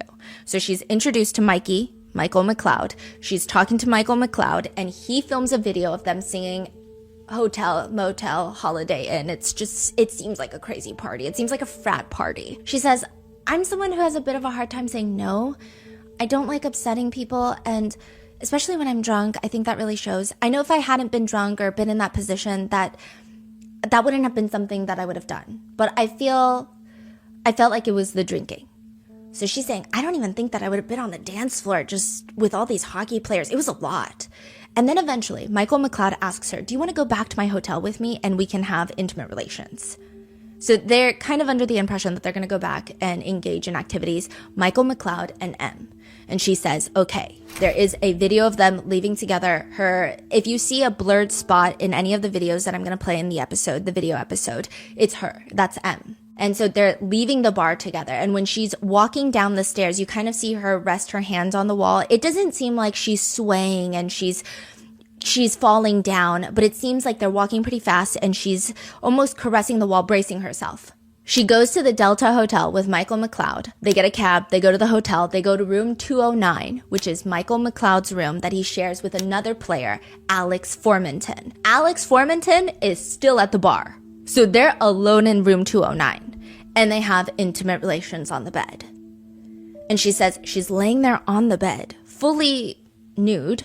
Her clothes are in the bathroom because she just had intimate relations with Michael McLeod. And she just remembers that right afterwards, he just like retreats and gets on his phone and he's texting a bunch of people, which she thought was weird, but she's not really thinking into it because she's just tired. So she's just laying there for a second trying to catch her breath.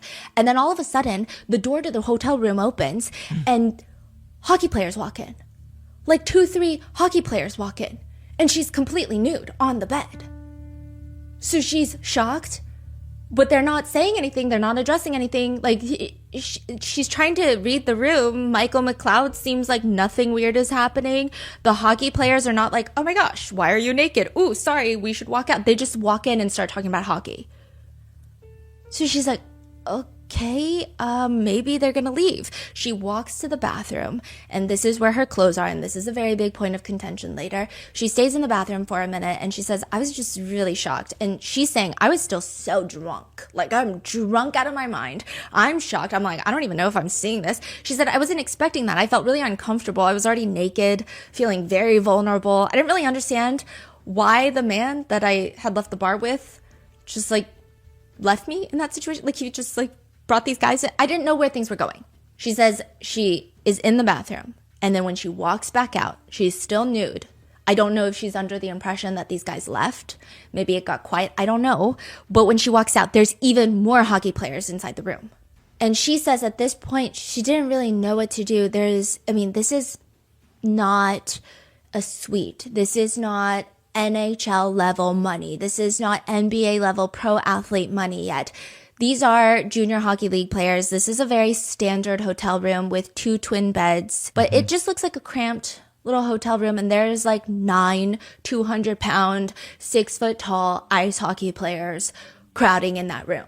They're talking very loudly now, and they're joking with each other, and clearly they're all very familiar with each other. She has no idea who anybody is. She just met Michael McLeod tonight, like 20, 30 minutes ago, and she doesn't know why they're here. And they allegedly turn to her, and they tell her, get on the floor and start self-pleasuring. She says, like, she was trying to passively say no without saying no, and this becomes a whole debate later, but we will get there. She says that she passively tries to say no by saying, well, the floor is very dirty. And she claims that one of them threw a bed sheet onto the floor. And so now at this point, she's drunk. She feels a lot of fear. She doesn't know what they're going to do if she says no. She doesn't know how they're going to react if she just like books it for the hallway. Also, she's naked. So she gets onto the floor and she does what she is told, allegedly. And she says, they just started putting pieces in my face. Like, I was being told to suck it, commands like that. They were also yelling, spit on it, spit on it. And then at one point I started feeling someone spitting on my back as well. I was just watching it all unfold. I didn't know these men at all. I didn't know how they would react if I tried to say no or tried to leave. My mind just kind of shut down, and I let my body do what it thought it needed to do to keep me safe. I didn't know what was going to happen. And they just like kept putting pieces on my face in that moment. She says at some point she turns to Michael, the guy that she came here with, Michael McLeod. And she states that he had gone downstairs to the lobby to grab food, and now he's just laying on the bed shirtless, eating food, watching all of this happen. So this is making her feel even more pressured, even more unsafe, even more fearful and uncomfortable. So she's just doing what they want. She says at this point, she performs oral sex on 3 of the different players. She says that while she's doing this, she's hearing people screaming at her, other commands like suck it, spit on it. She feels someone spit on her back. She said that someone is slapping her butt very hard. At this point, M says she just goes straight into autopilot mode. One thing that sticks out to her is she just keeps hearing one specific comment of like, no phones, put the phones away. And she remembers this because she started feeling panicked in that moment that someone was recording everything that was happening. Eventually, she somehow makes it onto the bed because Michael is one of the 3 guys that she performs oral sex on unwillingly, that she claims, right? And she says this is what she remembers. As she's on the bed on all fours, doing what she does not want to do, multiple people take turns trying to hit her on the butt as hard as possible. She describes it as almost like a competition, and it was really hurting, so she's telling them to stop.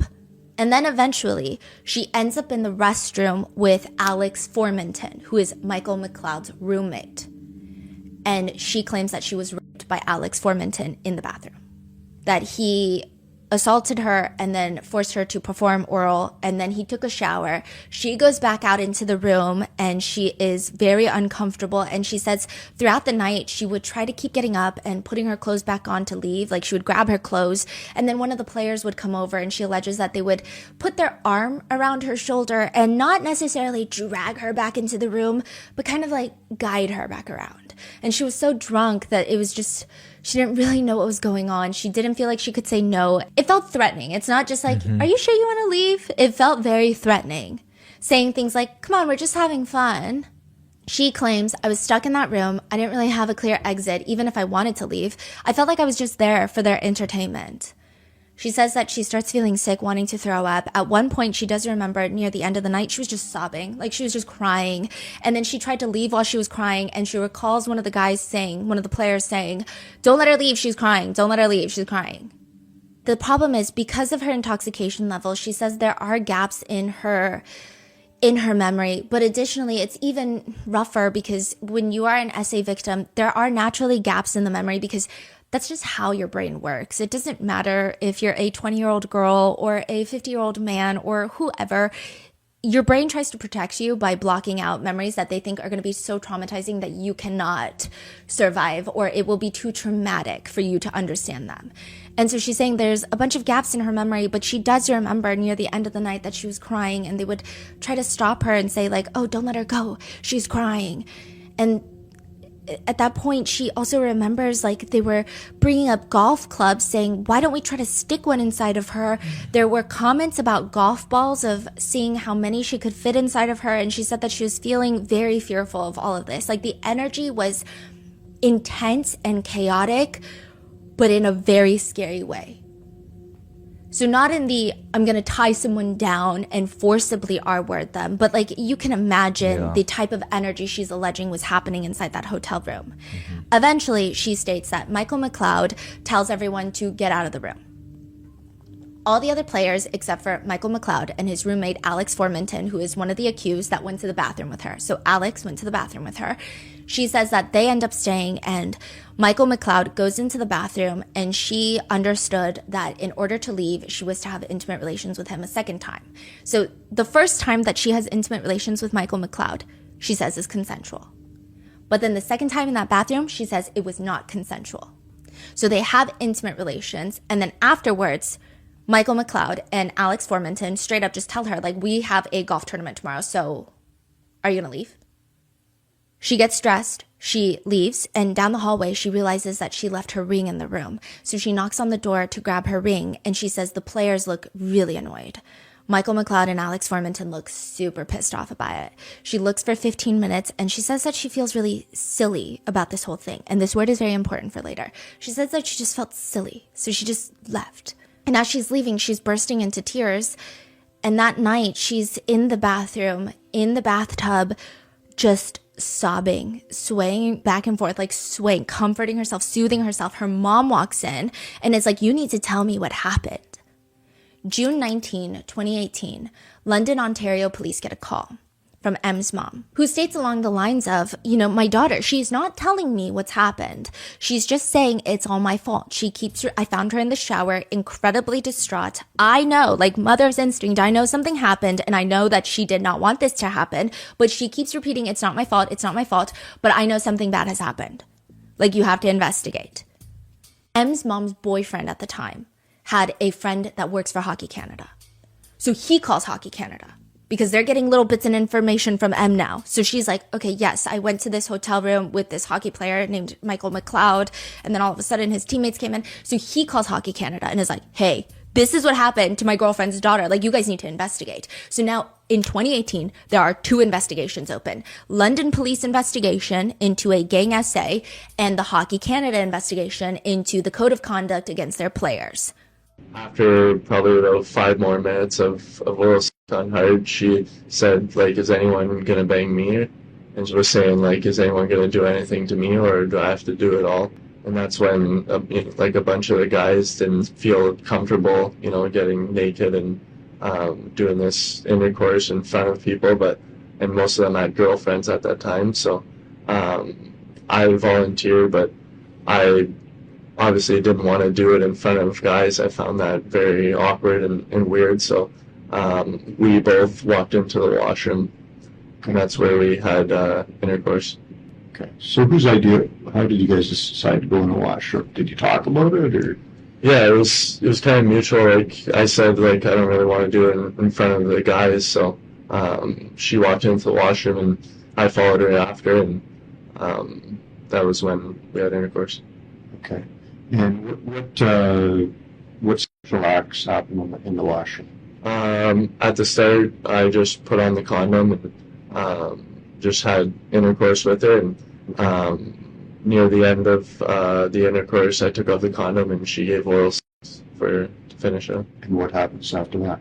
After that, after giving oral sex to Mikey, she was on all fours on the floor of the hotel room, saying like, "Is anyone gonna do anything to me?" And that's at that point she was playing with herself and saying like, "Is anyone gonna bang me? Like, this is embarrassing that you have a naked girl in front of you and a bunch of guys in the room and no one's gonna do anything."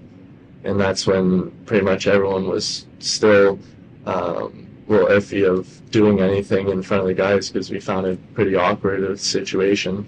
Mm-hmm. And at that point she started to get like a little bit frustrated, saying like, "Well, I'm gonna leave and put my clothes on if no one's gonna do anything," and stuff like that. She was getting pretty frustrated about how no one was doing anything, and I think she kind of took it personally as in like she's not hot enough that none of the guys were doing anything, when really it was just the guys that had girlfriends and obviously didn't want to do it in front of each other. So she's kind of getting a bit upset there. Yeah.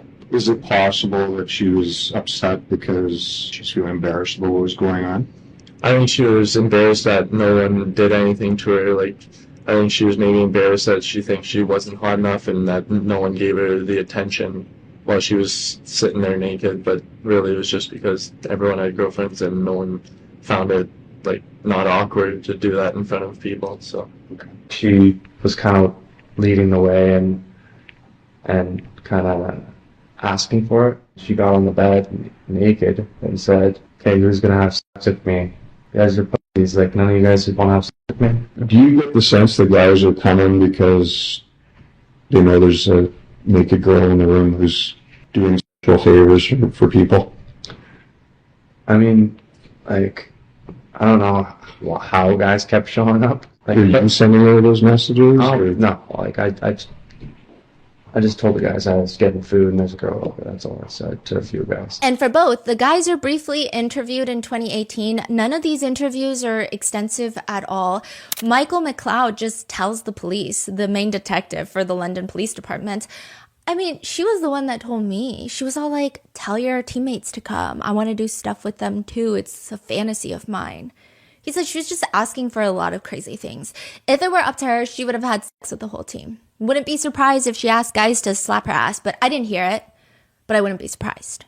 Which is a very suspicious thing to say because I guess a lot of netizens online, which I tend to agree with, they're just saying like, maybe in X-rated movies, maybe in some dark romance novels, but like never really in real life. Not saying it doesn't happen, but it's like a very, very big accusation that would need a lot of factual evidence to back it up, right? And you're saying the cop hearing that, it's like, makes sense. Yeah, the cop is like, okay, well, it's a little weird, but you showed me these 2 videos. You show me these 2 videos? Michael McLeod is like, "Sir, I have these 2 videos I need to show you." The first video is filmed at 3:25 a.m., 6 seconds long, from inside the hotel room. You can hear a few guys talking in the background, and then you hear someone asking M, "Hey, you're okay with this though, right?" M responds, "Yes, yeah." "You're okay with this?" M wipes her eye with the back of her hand. Now, we don't see these videos, but it doesn't appear that she's crying. But she does wipe her eye with the back of her hand. "Yeah, I'm okay with this." It is reported that she is smiling in that video. Then there's a second video that's 12 seconds long from 4:26 a.m. It shows M standing holding a white towel over her body. So this appears to be around the time that she has intimate relations with Michael McLeod that she alleges was non-consensual in the bathroom. And I say afterwards? Yes, after, at the very end of the night. And it appears that she's unclothed behind the towel and you hear Michael in the back saying, "Say it." M smiles, looks at the camera and says, "Okay, it was all consensual. Are you recording me?" "Yeah." "Okay, good. It was all consensual. What else?" "Would you, you're so paranoid. Holy, I enjoyed it. It was fine. It was all consensual. I am so sober. That's why I can't do this right now." That's why I can't do this right now? Saying like, I can't really record this video right now, perhaps, I think is maybe what a lot of people have thought she was saying. Michael is showing these videos to the police officers and he's saying, "Well, I filmed these consent videos because I was worried that something exactly like this would happen." Oh, yeah? Yeah. And so, you know, I'm just saying, like, I took these videos because it was such a crazy situation. Like, we've never had a girl that was like, I want to sleep with the whole team. So I didn't want anything like this to happen. So I recorded these 2 videos. This is in 2018. This whole case, nobody finds out about it for 4 years. It gets buried until 2022. Then it goes public, and then the police decide we're going to go to trial.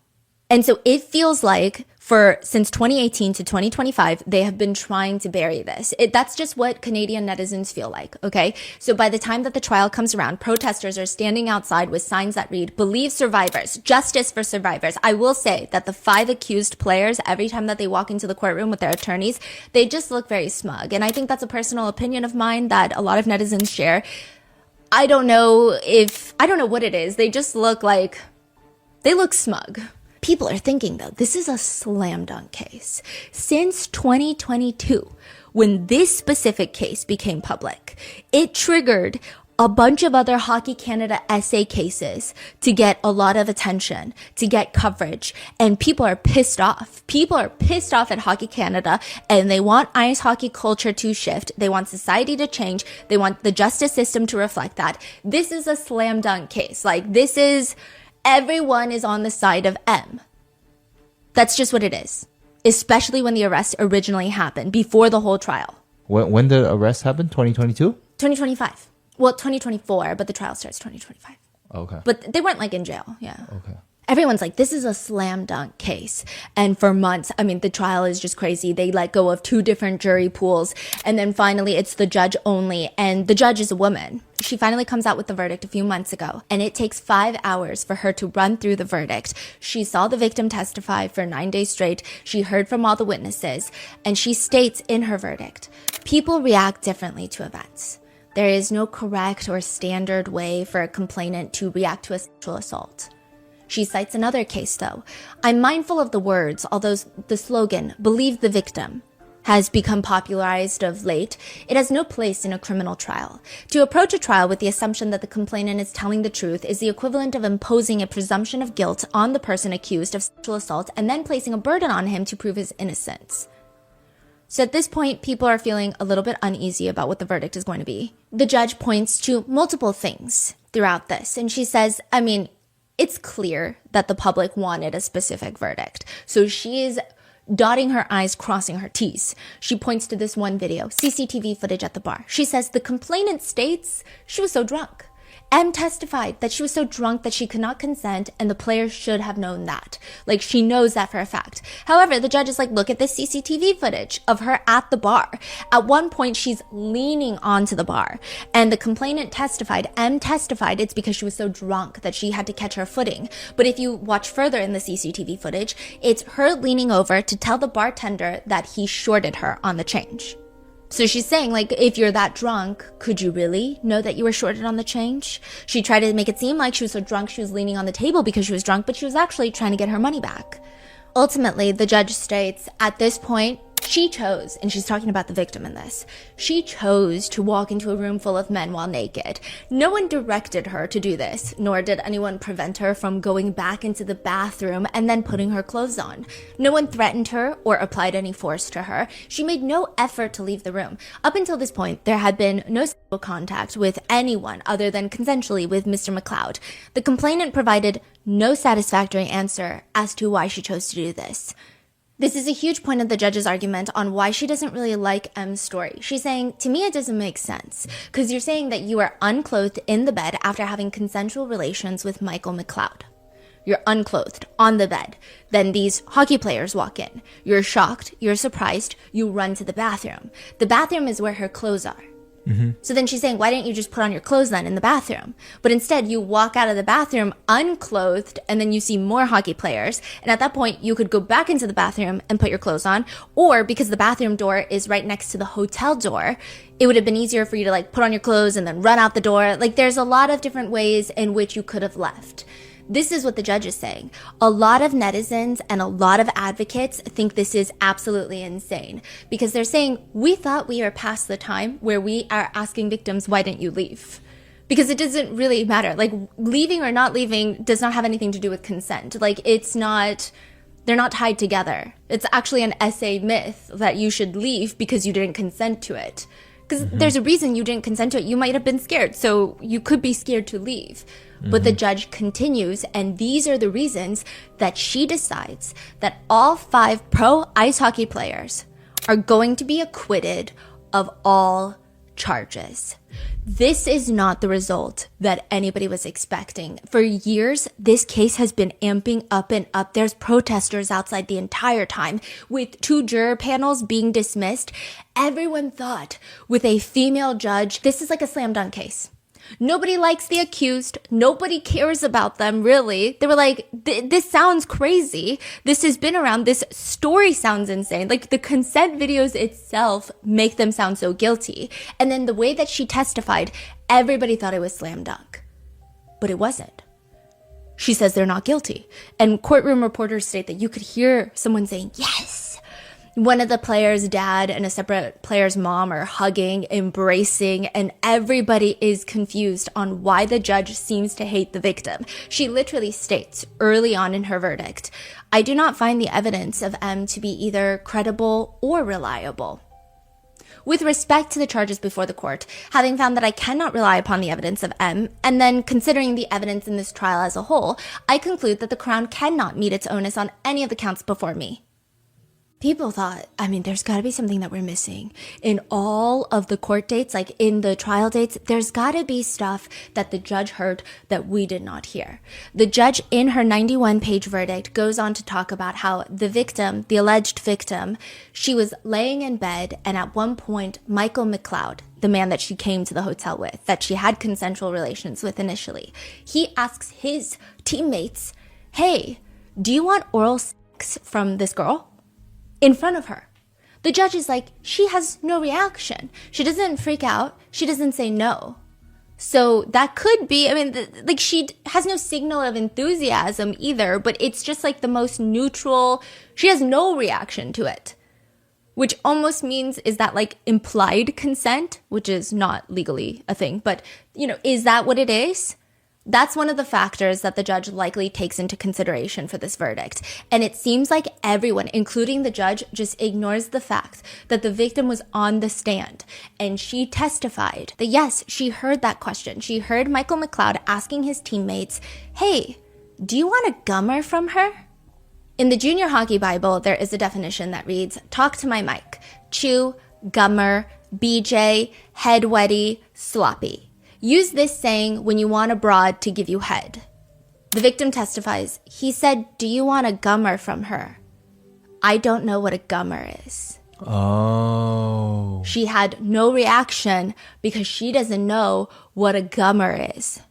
And the judge is like, you heard him say that. And you had no reaction. Why didn't you say no? At this point, I was on the same wavelength as a lot of netizens of, not that it would make it any better, but maybe these athletes are some of the best in the ice hockey league and there is so much privilege and money surrounding them that the NHL is like, no, we need these guys on the ice ASAP. So we're just going to get a acquittal. We're going to get a not guilty verdict. And I thought it was going to be something like that. I started looking into these 5 guys. If you're going to make it to the top of ice hockey, you've got 7 good years in you at the top. You're probably practicing your whole life, but at the top, 7 years. The top 25% of players will make it maybe 12 years. That's their profitable career. The bottom 75%, maybe only 2 years. It's not even that you age out, but ice hockey is one of the most dangerous contact sports. Injuries are a huge problem. Concussions, knee injuries, chronic conditions, shoulder injuries. It's such a dangerous sport. The NHL is the biggest league of them all. It consists of 32 teams, 25 are based in the US, 7 are Canadian. Oh, wow. But I will say, it is a Canadian sport. Almost half of the NHL players are all Canadians that move to the American teams when they get scouted. The average NHL pro earner earns about $5.3 million in contracts for the entirety of their career, which compared to other sports leagues, compared to the world, it's incredible money. Compared to other sports leagues, it doesn't feel like the most insane salaries. 5.2 million in their entire career? Yeah. How, the career, like you said, it could be 7 years or a few years. Yeah, but that is the average. A lot of hockey players say They don't even really do it for the money. They say they do it for the Stanley Cup. It's like their Super Bowl. They just want their names etched into the Stanley Cup. And I will say, 5 million is the average, but some of the top players, they make 17 million a year. Some of them have made like 161 million total in their career, which even then, I guess it's not comparable to the NFL or the NBA. But I mean, these guys, this is one of the most physically dangerous team sports. You're mixing extreme speed on the ice. You're going like 20, 30 miles per hour in that little ice rink, and you are allowed to have full body collisions. Heavy equipment gets weaponized. The surface of the environment is just like rock solid ice in terms of just colliding with fellow players. Ice hockey is typically even more dangerous than football. American football, which we know CTE is like a big problem, but for ice hockey, if these two guys collide into each other, they fall onto the ice. Football players at least get some give with the grass or the turf. It's a lot more forgiving. It's a little bit more cushy. Solid ice, the head-to-ice collision is probably some of the worst recorded in sports history. The impact of it. It's bad. I mean, to give you a visual, it's like if you were to jump off of your diving board at home, if you have one, and belly flop into the pool water, it's going to hurt. And I say at home because, like, you know, don't picture like the Olympic diving pool. It's going to hurt, but the water is going to give you a little give. That's like turf. That's grass. But imagine you're just doing it to straight concrete. That's what ice hockey feels like. You're lucky if you don't end up with a concussion. Then, you know, the boards surrounding the entire rink that keeps the spectators safe in the stands. It keeps the pucks from going outside the ring. I don't know why I thought it was kind of like an ice skating rink, a recreational ice skating rink where you can slam into it to break and you'll be okay. These are considered passive weapons in the ice rink. They're just made of wood and glass. Wood and glass? It's wood and glass, and it's like really thick, unforgiving material. It's not soft. It's not cushiony. There's no give. There's no softness to it when you hit into it, slam into it. If you get slammed into the boards by another player, you have the violent force from one side of the player, and then the opposite side, you hit this just rock solid board. It's like double impact on both sides, creating the perfect synergy for shoulder dislocations, clavicle fractures, pelvic injuries, and ultimately concussions. Even the puck that they use, the little rubber, it's like a vulcanized rubber. It's like 6 ounces, which sounds like it's not that bad. But the speed at which it goes on the ice, it's flying around at 100 miles per hour. Just getting hit by the puck, you can suffer lacerations, fractures, dental injuries. Even the hockey sticks are just giant weapons, just giant mean sticks. If you're smacking someone, you could break someone's finger. You could hit someone on the shoulder and they could dislocate their shoulder. Probably the most dangerous are the skates. They're razor sharp. They can easily slice through protective equipment, clothes, skin, flesh. They're the world's scariest razor blades, and they're really thin. They're about the width of about 2 credit cards stacked together. So it's a very dangerous sport, and not a lot of people make it to the NHL. But a lot of the accused did. Michael McLeod, this is the one that M goes to the hotel room with. He is known as one of the fastest skaters of the 2016 draft class. I will say he's good. People say that he's a very natural leader, and he was with the New Jersey Devils for a very long time. In 2016, Michael McLeod is ranked the 13 in the North American skater category. A lot of sports commentators state that he was one of the most polarizing picks in the NHL during that year. Why is it polarizing? He is high risk, high reward, or high risk, no reward.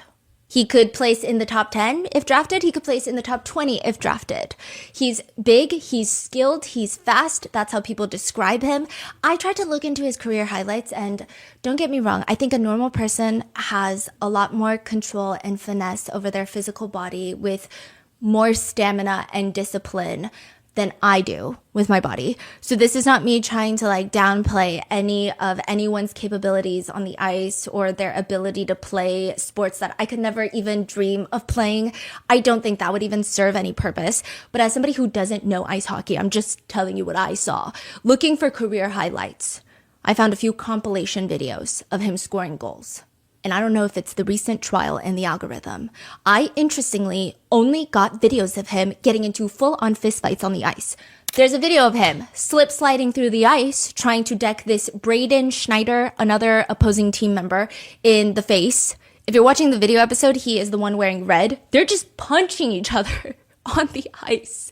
Punching each other. They're literally punching each other's helmets off. The referees are just standing off to the side watching. They're almost skating around them, which I thought was so strange, and I had to look into it. It's a thing in ice hockey. I had to look it up because technically, sports, you are under the belief that you are not allowed any sort of physical altercations outside of the parameters of the game. Like football, you can tackle people, but you can't punch them in the face. You were so confused about this, right? I was so confused. That results in immediate penalty. So I'm like, oh my gosh, like this was his career highlight. He got into a fight and then he probably got suspended for a little bit. You're allowed a fist fight. The NHL says that it was a regulated fisticuff. A regulated physical assault is okay. There's another clip of Michael where one of his teammates gets thrown down by the other team. Like it almost seems like he gets slammed and he falls to his knees and his hands support him when he falls to the ice. I don't think that he made strong impact with his head on the ice, but I'm not entirely sure. Instantly, you can see Michael in the corner, gloves are off in like 0.2 seconds. I mean, these players, their reflexes are fast. Gloves are off, and I had to rewatch it multiple times to be like, when did he take off his gloves? It was so instant. Gloves are off. He skates to the person that he thought did his teammate dirty and just starts fist fighting him. Punching his head. In mid-game, just like... Was that guy ready to receive, or yeah, and he's then he also starts fighting punching back? Yeah. How long did the fight last? Like a minute. This one was particularly confusing for me because Michael was fighting another guy, and then I think another guy was trying to fight another guy from Michael's team. It was just...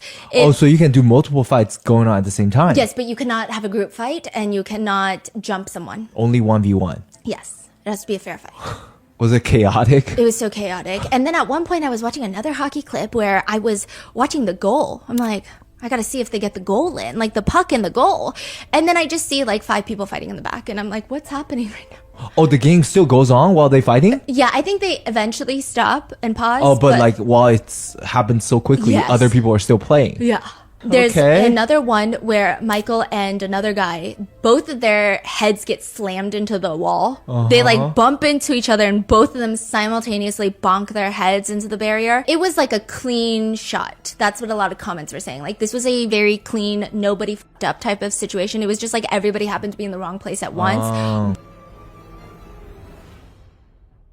But Michael's gloves are off in a second. Fighting the other guy? And then they're just fighting. And I'm like, wow. Okay. And then in another one, it's titled, Travis Sanheim drops the gloves with Michael McLeod in his first ever career fight. So it's just 2 of them decking each other in the face, and then the camera pans to all of Travis's teammates because this is his first ever career fight. And they're all banging their sticks on the barrier because they're like, woo! Chanting? Like first fight ever, basically. Interesting. Yeah. Fascinating sport. Yeah. I mean, and I have so much respect for ice hockey considering, well, I don't know about the violence part. I just don't like watching physical violence, but I think it's you have to be very tenacious and agile to play. Like I could never last. Michael stayed signed with the New Jersey Devils from 2016 to 2023. So he was there for a really long time. It's estimated that he made $4.61 million with the New Jersey Devils. He's actually still going strong with the Devils up until January of 2024. That is when he was granted an indefinite leave of absence because of this trial. Because he is the alleged ringleader of one of the biggest essay cases in ice hockey history of recent years. There have been a lot more previously, but in like the recent past few years. It's alleged that he is the one that facilitates the entire essay for 2 hours long. So he's charged with not just the essay, but he's also charged with instigating it, essentially. Then you have Alex Formenton. He is also known as one of the fastest skaters during his draft pick. He ends up signing with the Ottawa Senators. He signed a 3-year contract for $2.2 million. That's about $750,000 a season. Then he goes on to sign with Switzerland, a Swiss-based team, until he takes a leave of absence for personal reasons. That being, he is also charged with essay against M. He is the one that is accused of having allegedly R-wording M in the bathroom. Carter Hart is probably one of the more successful of the 2018 junior group. He's estimated to have made around $14 million in his career thus far. He was originally signed with the Philadelphia Flyers, and the last contract he signed with the Flyers, it was a 3-year contract for $11.9 million. He's probably the most well-known as well. They say that he has very strong mental training regimen. He says, I'd probably say about 90% of hockey is mental. Confidence is everything. Everything is between your ears. He's the goaltender, like the goalkeeper. He's worked intensely with a sports psychologist to make him an overall more mature player. People have said about him previously, his mental game is in order. He's the type of kid who bounces back from a bad game. He has all the makings. This is what people said before all of this came to light. He is also charged with committing SA against M. He is being named as the one that allegedly made M perform oral on him in front of the other teammates. So he's one of the 3 players that received oral. Then you have Dylan Dubé. He was the team captain at the time. Afterwards, he gets signed with the Calgary Flames for 3 years, coming in at a $2.3 million contract, about $770,000 a year. Then his second contract, he signs a 3-year deal for $6.9 million, making $2.3 million a year. It's estimated that he's probably made a good $10 million in his career so far, until he gets arrested for SA against M. He is also accused as being one of the 3 that received oral from M, and also for being the one that was smacking her. Callan Foote is the last one. They call him Cal Foote. He was one of the top picks in 2017, the draft. His first contract was nearly $1 million a year for 3 years. Then he signs with Tampa Bay Lightning for $1.7 million for 2 years, which is $850,000 a year. Then to the New Jersey Devils, but that was cut short. He was making around $800,000 a year at the Devils, but he takes the indefinite leave for being arrested for SA. Cal is the interesting one in this one, that he was not one of the 3 that received oral. So the one of the 3 that received oral, right, is Michael McLeod, the original guy. And then you have Carter Hart, the goalkeeper. And then you have Dylan Dubé, the team captain. And then you have Alex Formanton, who is the roommate, who is accused of full R-wording her in the bathroom.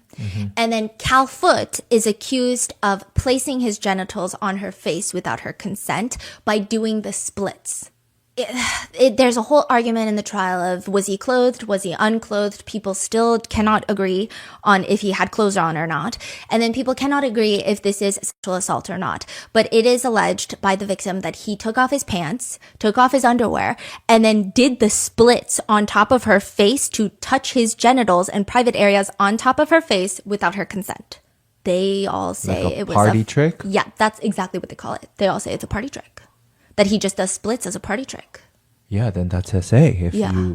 They're saying that he was clothed. She's saying he wasn't clothed. And there's a whole debate. It gets really bad. And there's like a clip of him doing the splits. It's a lot. Yeah, we're going to get into it.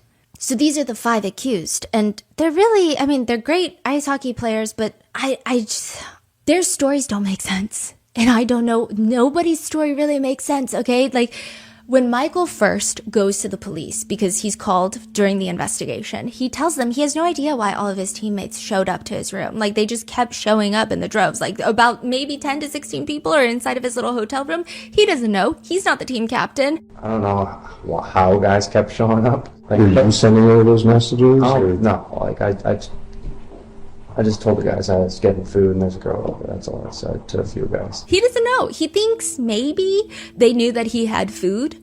They could just sense it. Maybe they could smell the food from the entire hotel. I don't know. And they could just like sniff it out to be room 209 where Michael McLeod is. He states that maybe he did send a message to some of the guys stating that he had food. He says that he did briefly mention that there was a girl there, but that was it.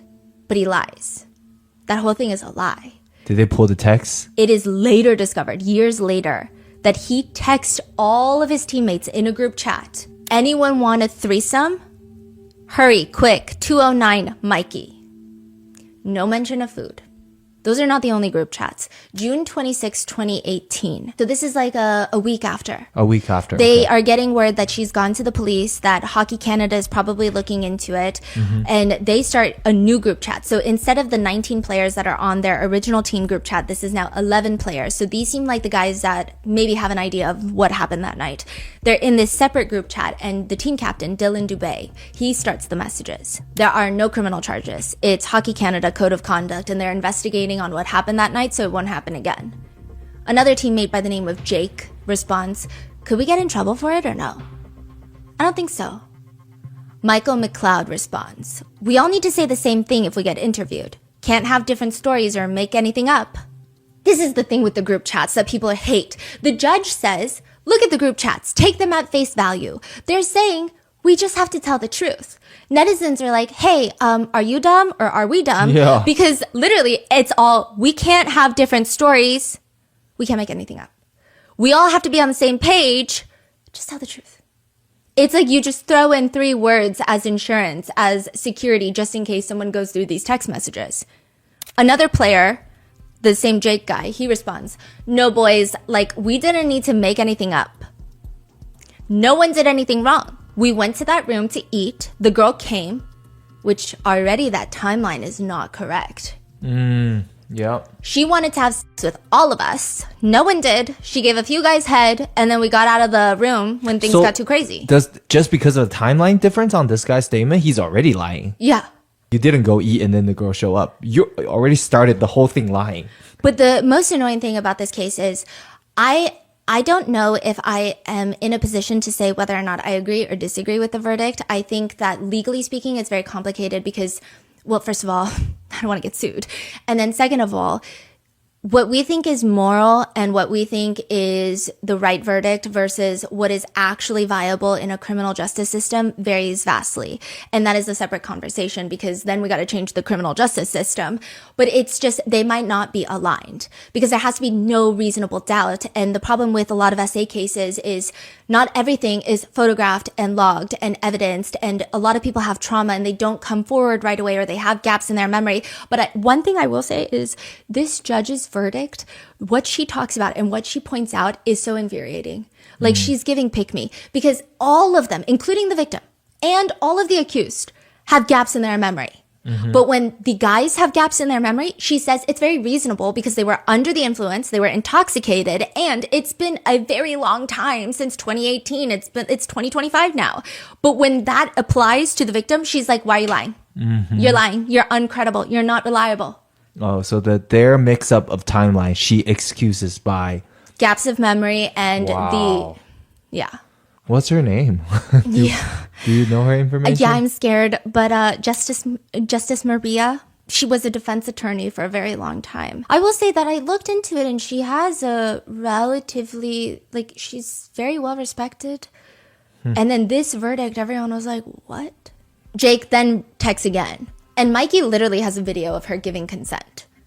Dylan Dubé, the team leader, is very happy about that, texting back, okay, yeah, we are fine. The boys who did things got consent, so just tell them that, and it's fine. Another guy by the name of Brett, he responds, all we have to say is someone brought the girl back to the room. We were all in there ordering food, and then this girl started begging everyone to have sex with her. All we have to say is someone brought the girl back to the room. We were all in there ordering food. And then this girl started begging everyone to have sex with her. I'm just saying, that's not how I would talk if that's exactly what happened. Yeah. Nobody would do it. But then as time went on, she gave 3 guys head. Once things started to get out of hand, we all left and got her out. Jake texts back unsuspiciously. Yeah, like boys, that's literally the truth. So Michael McLeod suddenly feels that he needs to share everything, saying, I did have sex with her before everyone came in. You guys know that part, right? Brett responds, she's the one who got naked and started begging everyone. Michael McLeod responds, yeah, what should I say if they ask why I took the videos, though? Jake texts, you took the videos because you wanted to make sure nothing bad would happen and cover yourself. Dylan Dubé, the team leader, responds, let's not make her sound like too crazy because if she gets wind of this and then she can get even more angry and we don't need that. So just be good about it, but be with the truth with it. Another player named Maxime writes, the truth is we didn't do anything stupid. We had her consent. We didn't force her to do anything. Michael McLeod is saying, yeah, like it wasn't her that went to the police. It was her mom. No idea why, but she already told me she told the police that she doesn't want to pursue this and it was a mistake. She also texted me saying sorry about all this and that she was in the wrong too. I have those texts saved. Michael McLeod ends up finding M's Instagram and DMing her to not pursue charges. We're going to get into that. And he states, I've got text messages of her saying it was her mom that went to the police. And Carter Hart, the goaltender, probably the most successful one on the ice of the group, he responds, honestly, boys, nobody did anything wrong. Like, we got consent to anything that she did. She was the one begging for guys to bang her. Jake responds 2 hours later. Everyone stop talking in here and talk to your agents about this. And that's it. Or it could be attorneys because they all do lawyer up. These group text messages are admitted into evidence. So is the original message of Michael McLeod asking all of his teammates if they want to participate in a threesome in room 209. Hurry, quick. That is also admitted into evidence. And then he goes on to privately text one of the other teammates, I guess like his best friend. He privately texts, "Do you want a gummer?" And that is admitted into evidence. And so by this point, I think these are a lot of the things that the netizens knew about before the trial takes place. And I think this is the reason why everyone's like, yeah, this is very suspicious. And I mean, it's not looking good for the accused. This is already very strange. Additionally, with the 2 consent videos that just feel like, why would you need those videos if you knew that she was actually consenting to it? It's just strange. It's just not normal behavior. However, there's a lot of other things that come up during the trial that make people start flip-flopping. Like there's a lot of bar footage that is entered into evidence where it shows that there are pretty distinct variations in a lot of people's timelines and their testimonies. So for example, M would say that her hand was placed on people's private parts because she just felt very uncomfortable with all of that. When the bar footage is reviewed, she puts her hand on someone else's private parts, on Michael McLeod's private parts. He does not guide her. None of the other teammates guide her to do it. So there are these little discrepancies. And I was really intrigued because I wanted to get the full court transcripts because I was going through all of the press that were in the courtroom. I was going through all the articles and I did get the verdict file that's available online. But I wanted to get the exact court transcripts of like verbatim, word for word, what everybody was saying. Because I remember with the Sean Combs case, a lot of things that were happening in the courtroom, they were not really reflected well in the headlines. It seemed like a lot of the defense attorneys would catch someone in a lie, but it was just like wording. It's not necessarily a lie. It's like they slipped up on one word usage and now they're digging a hole into this word and they're like, why'd you use that word then? And it's just, you get why they did that. It's not that serious, but I thought that was what was the case for this. So we reached out to the court reporters that worked on this case and we were calling a bunch of people. The whole team was super busy on this. And then we got word back because I'm like, if I can just get the transcripts for this trial, we'll be good. Like we could just see exactly what happened. They are $11.25 a page. Each day is probably about 250 to 350 pages. We were probably looking at tens of thousands of dollars, like the high tens of thousands of dollars. Each day was probably like $4,000. That has also been a huge conversation because victims will even have to pay for their own transcripts for their own case. Really? Yeah. So I did hear some people talking about that in forums that were talking about this case. We don't have the transcripts, but I do have we found some weird videos. So that will be discussed in part 2, which I'm going to upload tomorrow for the audio listeners. It's going to go up tomorrow. It's going to be very lengthy. There's a lot of different arguments in the courtroom, but just stay tuned and I will see you in the next one.